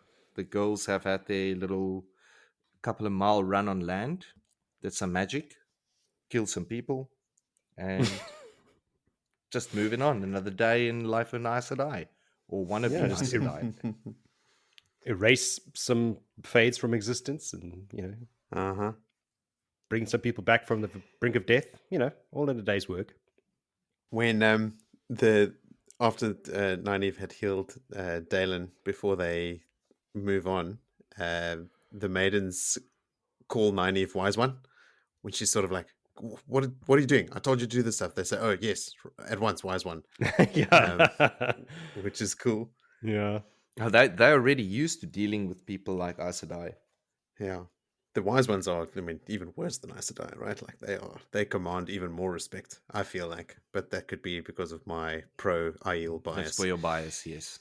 Yes. Also remember that every clan has its own Wise Ones, so Wise Ones are way more common amongst the common people than Aes Sedai are. Like, only rulers really rub shoulders with Aes Sedai, so that's true. I like the Aiel and I like the Maidens, and there's this story that they tell when Egwene asks. There's the story they tell when Egwene asks them about, like, if you guys are so scared of water, how are you getting over all these rivers? And they say, well, you guys also have these things called bridges. But where there are no bridges, they found like fallen trees and then lashed them together and then made rafts and like crossed rivers on boats, like that, what they call them, small ships. Jesus. It's just like Egwene and I are both like, wow, you guys are deathly afraid of this stuff and you are still brave enough to try something you've never tried, to cross them, because you are that set on your goal. Just further bolsters their reputation in my mind. No, look, I don't think their reputation needs any bolstering. For anyone that is listening to this podcast that would have obviously read all of this, they know exactly how badass they are.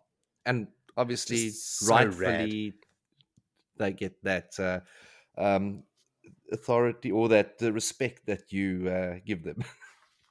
Yeah, totally. The Aiel also didn't see the Aiel War as a war at all. Oh no, it was an execution. That's all that it was. You this is the carrying out of justice. Our most holiest of symbols. Do you want to? What's the tree's name, Moritz? Was it? It was not the Aviendha. It was the other one. Is Aviendha or something like that? Some derivative of Aviendha. Aviendha. Yeah, that's it. Well done, Will. Which one is Aviendha then? It's the Tree of Life. It's the original one that the Green Man was protecting. Oh, yes. It's the one whose leaves are also depicted on the ways. And which one is the one in the Lord of the Rings that is also Yggdrasil? No, that's Marvel. Yeah, that's the white tree. The white tree, but it also had some what other name? I'm sure it did.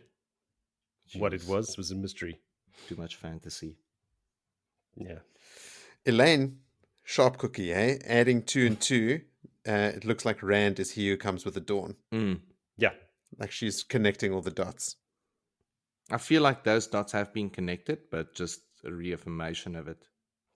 Perrin has connected those dots. Yeah. I think Perrin and Matt. They've actually made I keep forgetting. This is the first time that the girls actually face an Aiel. They weren't part or parcel to any of the other parties that came across the Aiel. No. So that is right, yes. So they've never heard of he who comes with the dawn.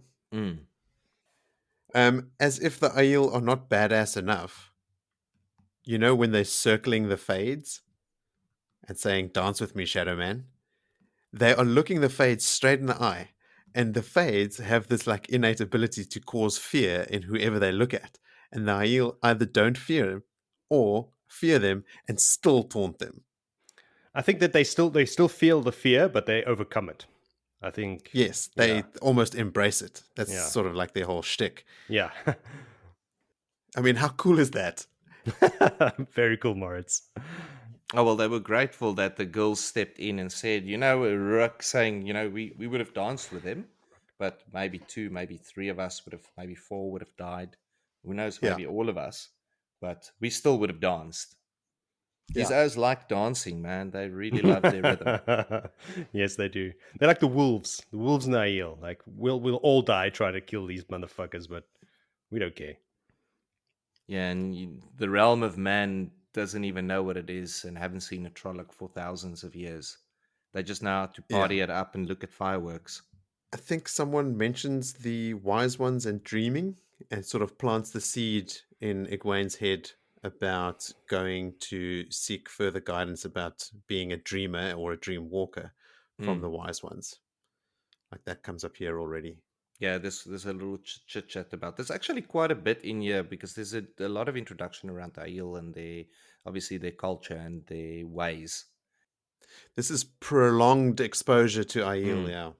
Yeah, so I mean, we're blowing over it, but I mean, we're also not going to do it chapter or sentence by sentence, every little thing that's being said, I suppose. But there's quite a bit of that in there, and all these little talk and the inner little jokes that they crack with each other. They're quite a festive bunch as well. Yeah, quite a big lore dump in this chapter. Which is great, but I mean, none of it takes away from that momentous channeling death scene. Yeah. And the dancing of the spears. The Fades felt that one.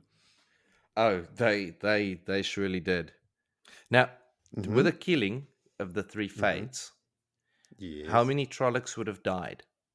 If there were Trollocs linked to them, probably a whole bunch of them. If a fist of Trollocs dies in the forest and there's no one there to hear it, do they really die? Chilling in the way, sitting back, eating a leftover of a horse or whatever peasant they got their hands on. And then all of a sudden, like 300 Trolloc just died. Like, boom.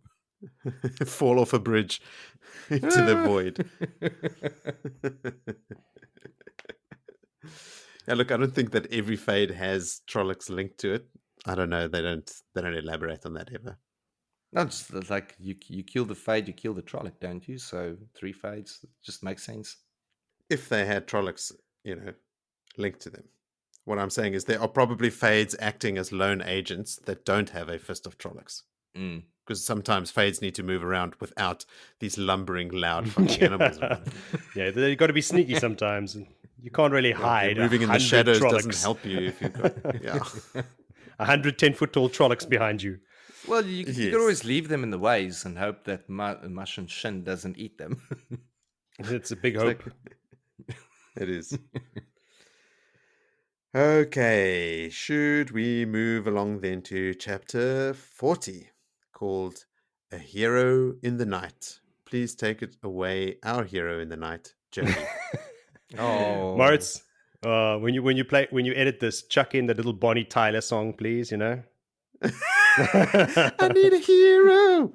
Exactly. As soon as I read this, that song has been in my head the whole morning now. No, you serious? I've had 2 weeks of Disney princess songs in my head nowadays. So Frozen is a thing for her now, and it's not going away. No. Yeah, strap in, dude. That's a couple of Frozen years. never goes away. Well, back to the heroes, different heroes in a different night. We're back on the boat. We're on another boat now with another character, but on the same river. So now we're with Matt and Tom, and they're just coming into Arendelle. And there's so many refugees, man. Just the docks are packed with refugees. The ships that are coming in are ferrying refugees. Well, half of the ships, like they're not carrying grain or whatever. It's just people and lots of little children clinging onto mother's skirts. Yes, Philly. Here's where they all are. And Matt finally showed Captain Malia the letter from Elayne while he was on this journey, because the captain has been very persistent in trying to ingratiate himself with them this entire time. Matt also has 2 full purses of gold and silver, and no more willing gambling opponents. Everyone is now like, no, it's cool. We've got other things to do. We're busy. He also opened the letter, Matt, with a nice hot knife to see what was inside it, and there's nothing of any interest in there whatsoever, which I'm sure pisses him off even more.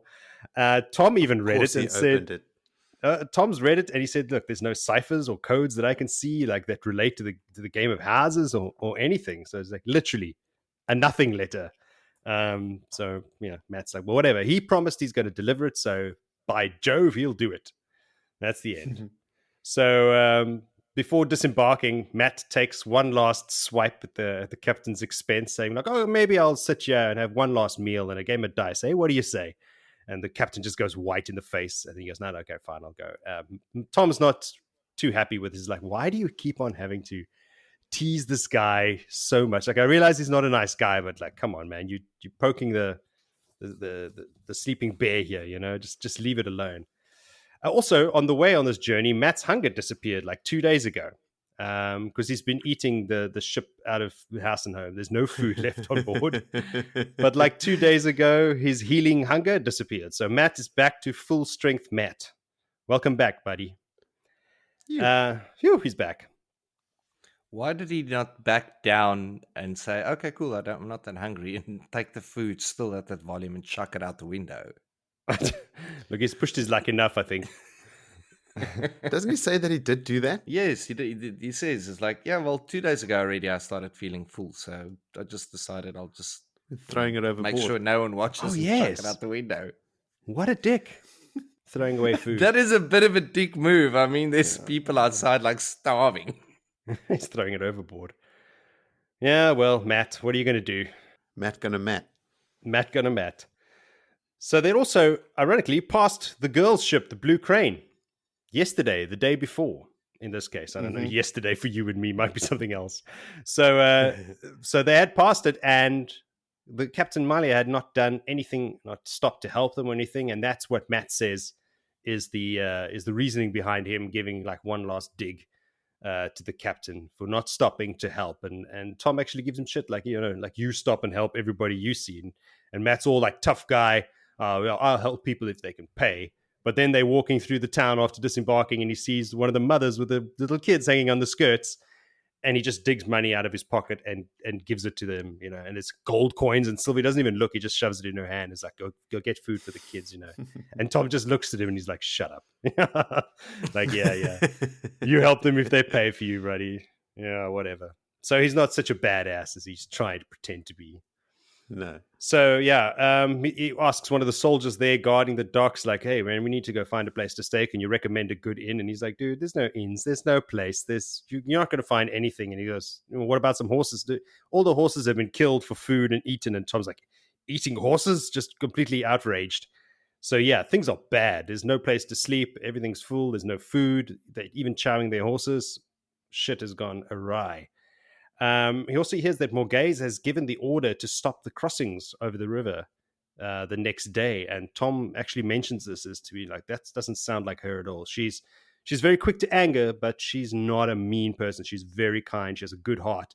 She would not stop helping these people. So we're already getting hints there that Ravin has been influencing her totally and making her, because later on in these chapters that I've gone ahead, he does pop up there, and you can see the effect he's having on her.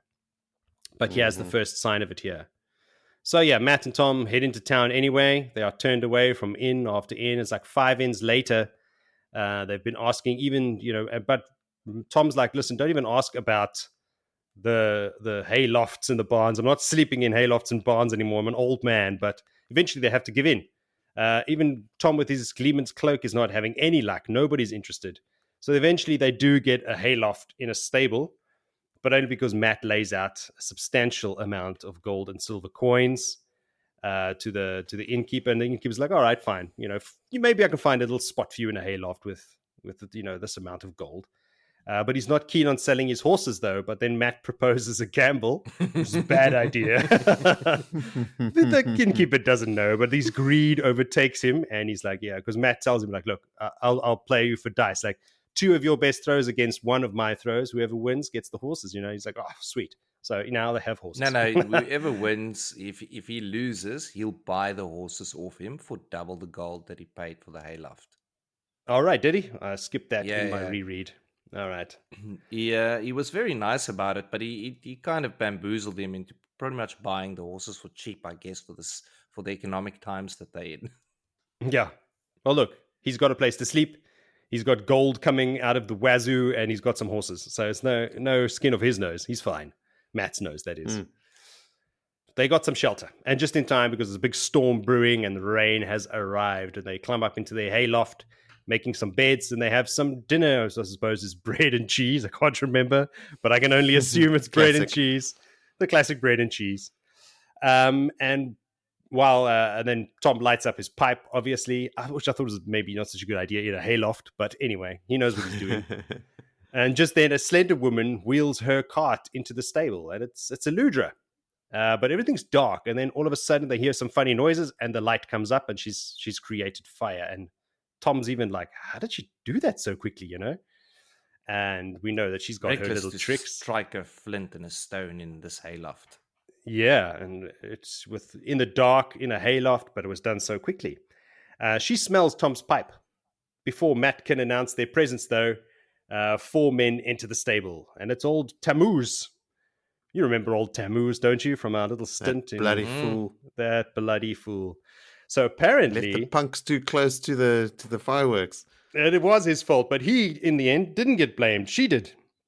So she's been kicked out of the guild, but she's using her knowledge of fireworks to earn a living. And she's later on, she mentions she's not going to starve to death with this knowledge and not use it.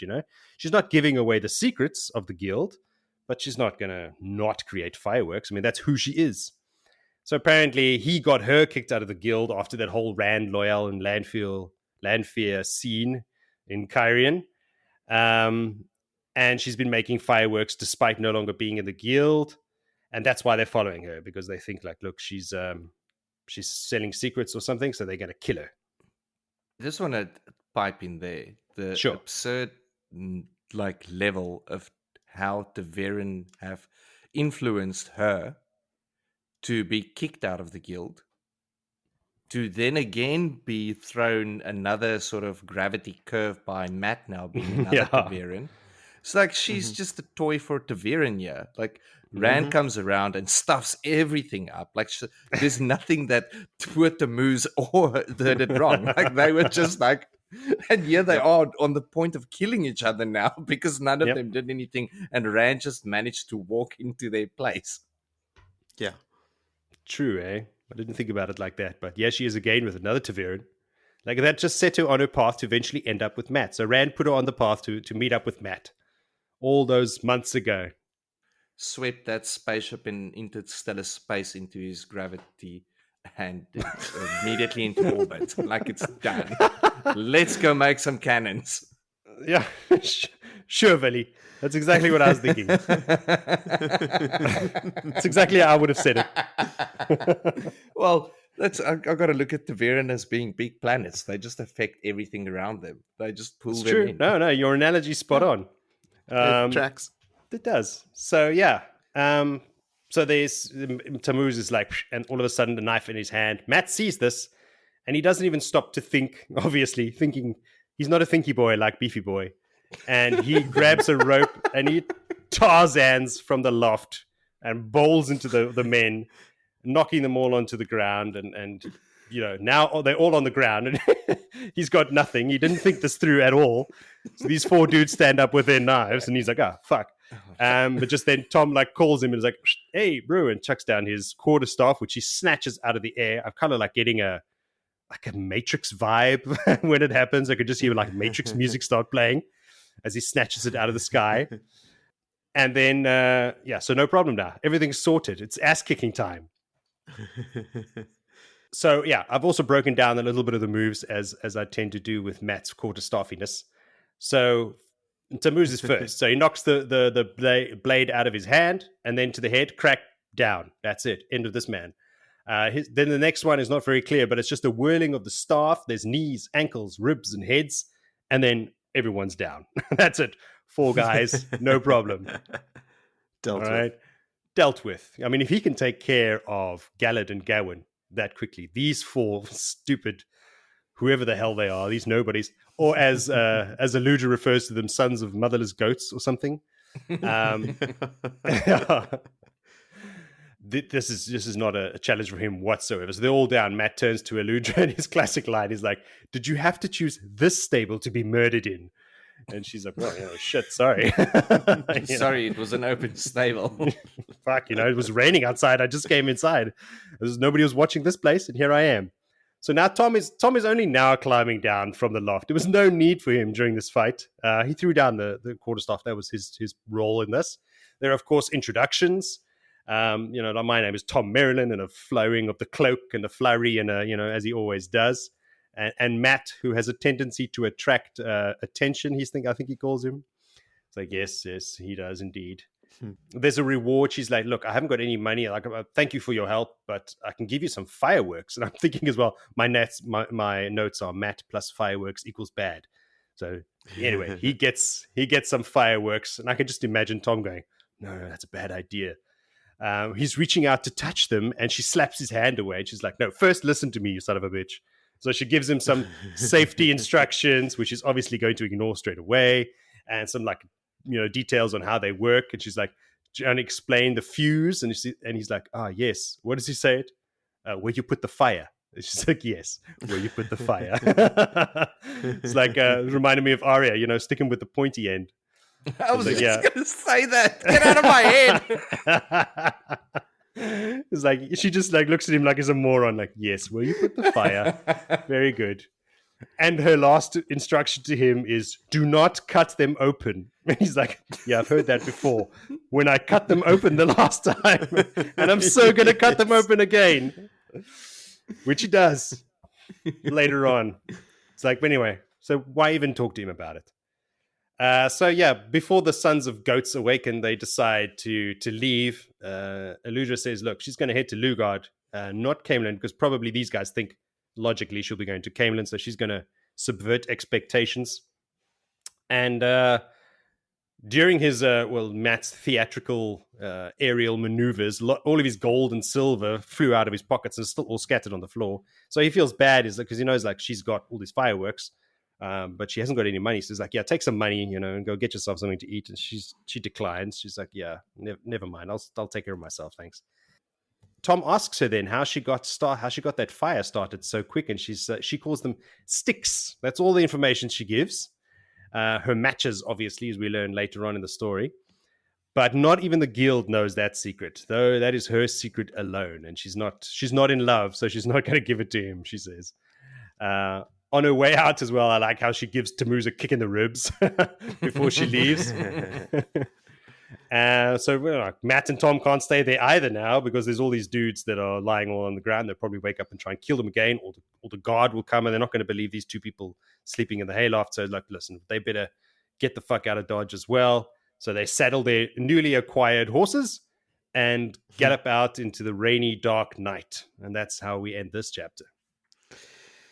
Matt, always the reluctant Matt. hero. Look, indeed. Now we've had 2 fights with Matt where he had to take the lead, and we've seen Tom on 2 occasions hang back. And I think Tom has now realized after the last time he took on a fade that stuff these boys, they get me into way too much shit. Like, I'm just gonna hang back. I'll pipe in when it's needed. Like, I'm not gonna lead anymore. I'll lob in a dagger or 2. Yes. Yeah, I'll flick a dagger and I'll flick your stick to you, your quarterstaff. And I think as well, Tom has got the high ground. He's up in the loft with his blades. Like, if there was any issue, he would have stepped in, obviously, but there wasn't really a need for it. But I'm sure if Matt got into trouble, a dagger would have been flattering past his eyes into the chest of some Tammuz or other motherless son of a goat. Nah, definitely. But 100%. yeah, it's interesting. Fantastic. Oh. Old Matt. You say reluctant hero, but he wasn't reluctant in this. He just acted. He just jumped down, grabbed the road, swung into them, and then lost all his money, didn't have any weapons. But it's like, oh shit. But he does say at the end of the chapter, he goes, "A bloody hero, Tom. If I ever look like acting the hero again, you kick me." You'll be a hero again. You'll see.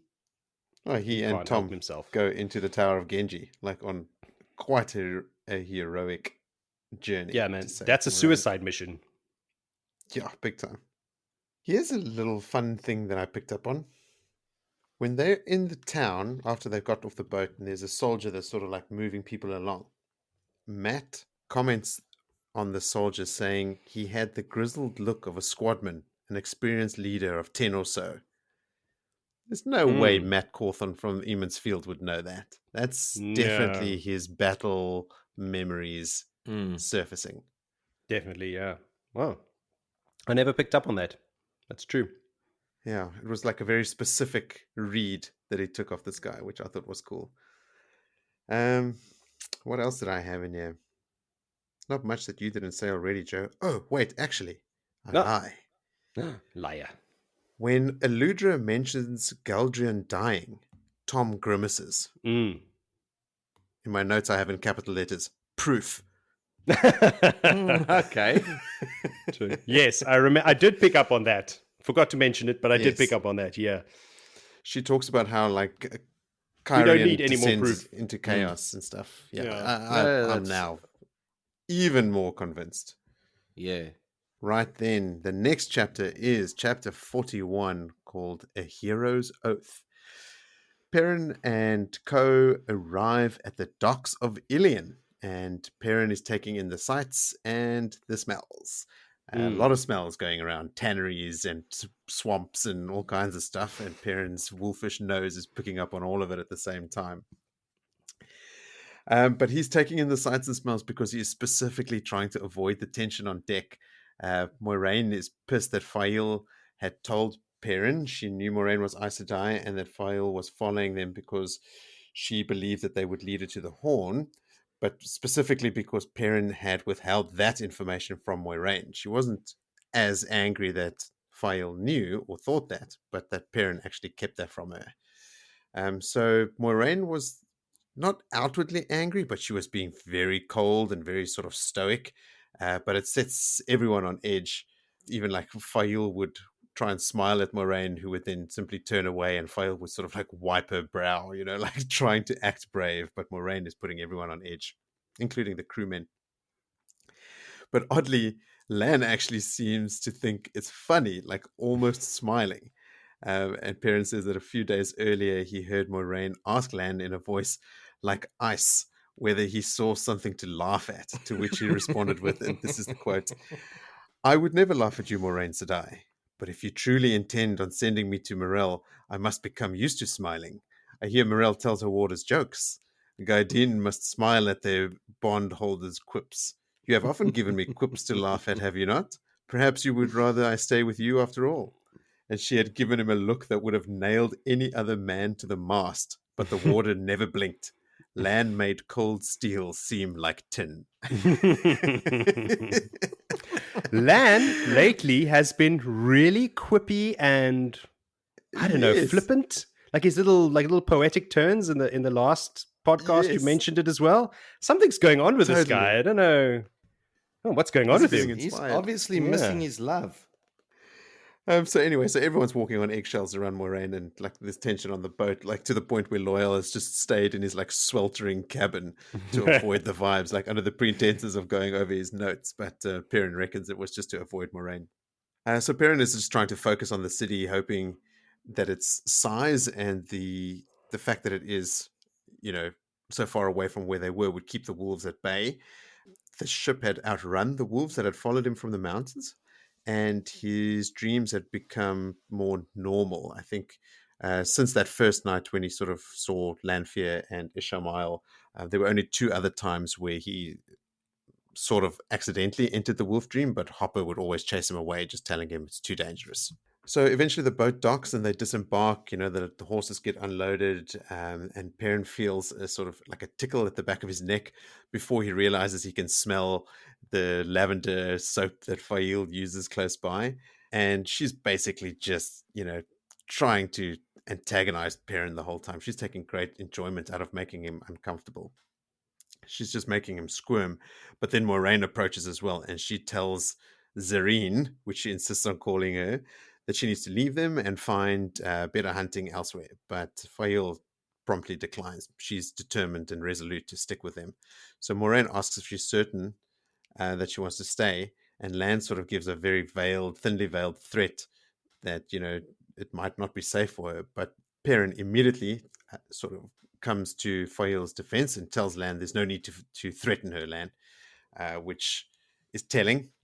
Perrin already sort of sticking up for Faile. But Moiraine actually then acquiesces, much to Lan's surprise, but with conditions, obviously. Faile must swear her hunter's oath to do as Moiraine says, and not to leave them, to ask no questions of where they go or why. Or Moiraine says, or you will stay in Elayne until I choose to come release you. This I swear. So Faile sort of gulps and says, okay, she'll swear to obey. And Moiraine says it's done. And she touches Faile's forehead. And Faile shivers. So what the fuck was that? Like, did she mark her? Channel at her? I think so. I think it's like when Moiraine gave the coins to the boys or something. Like she just marked her, so like to keep tabs on her.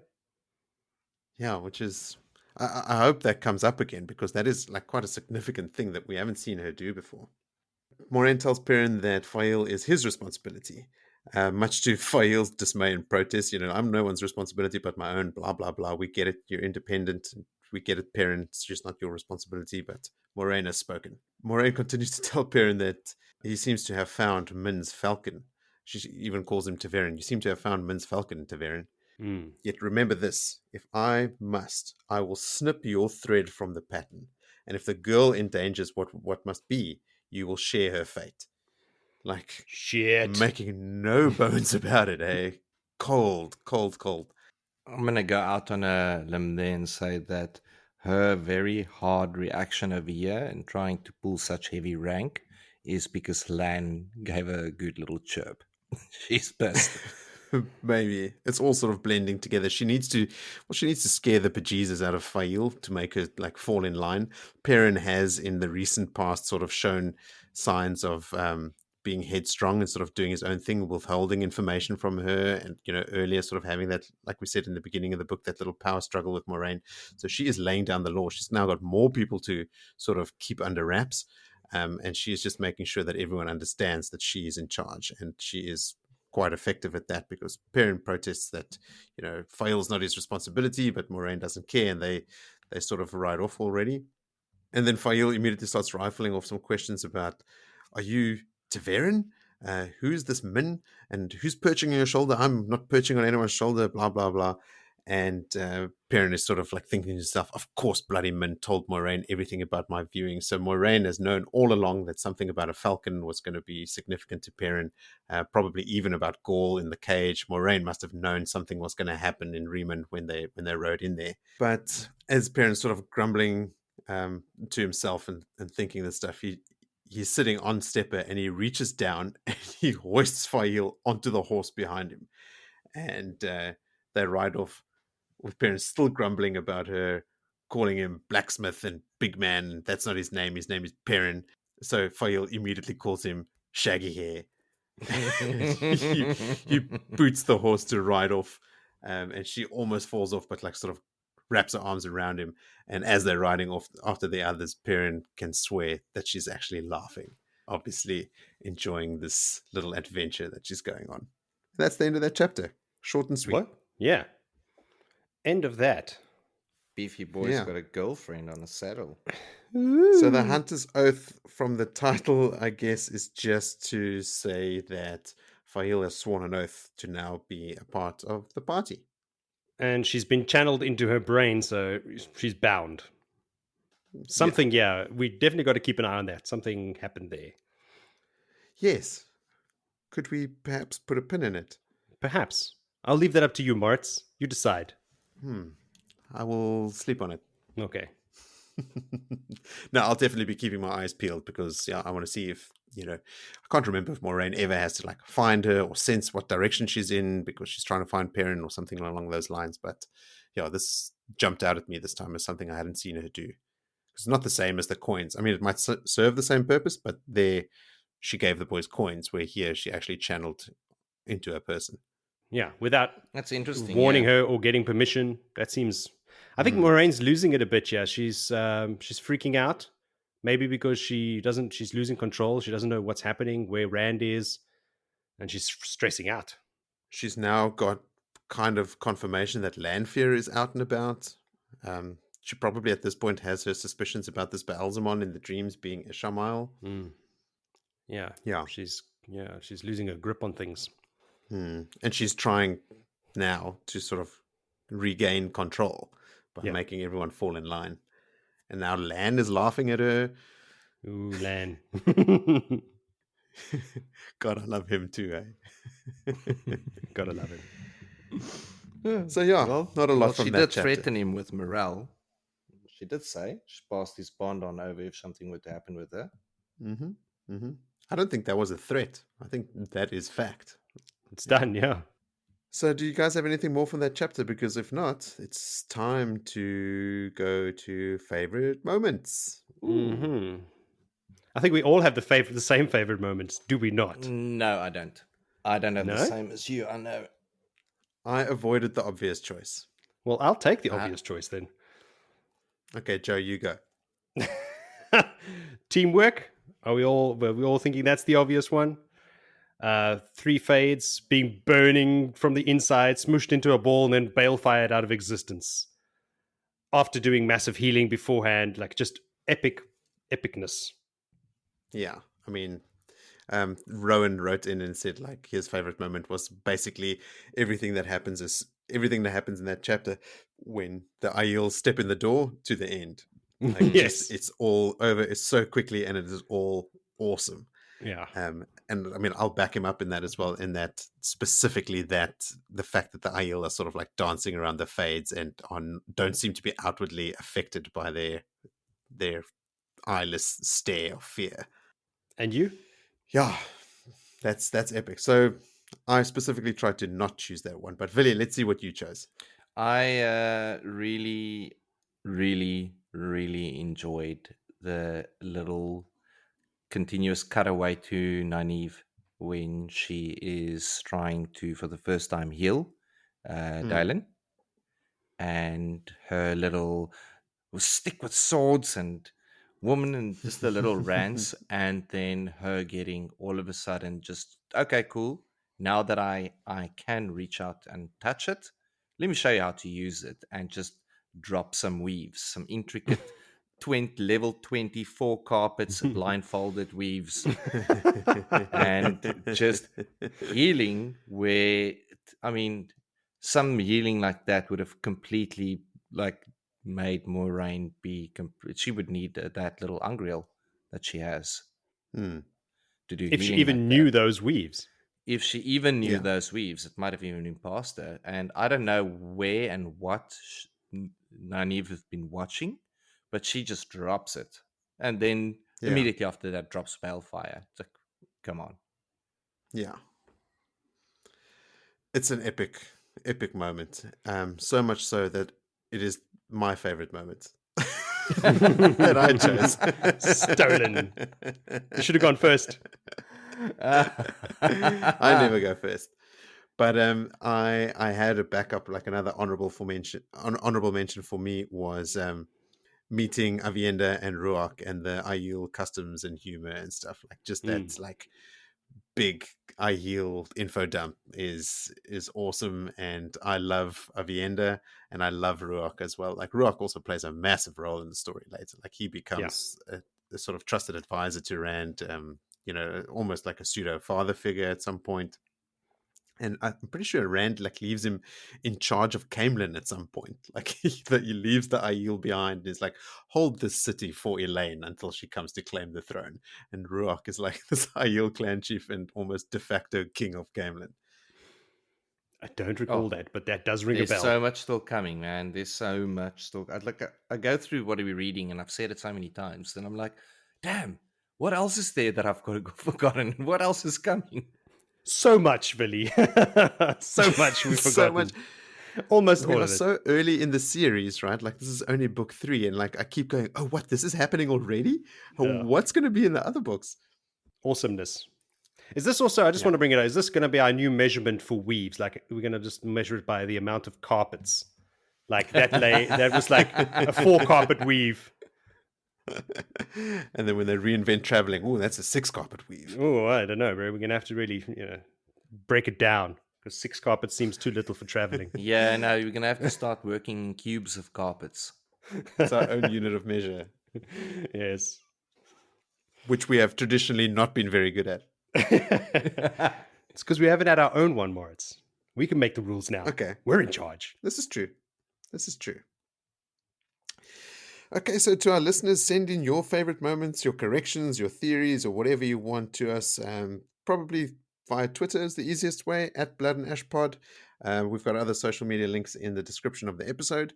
But we are always keen to hear from you. Tell your friends. Let's continue to simulate that sort of Wheel of Time discussion when you meet up with other people that have read the stories, all the stuff that you want to get off your chest, all the things you want to sort of nerd out about. That's what we're here for. That's why we're doing this. So do join us in that.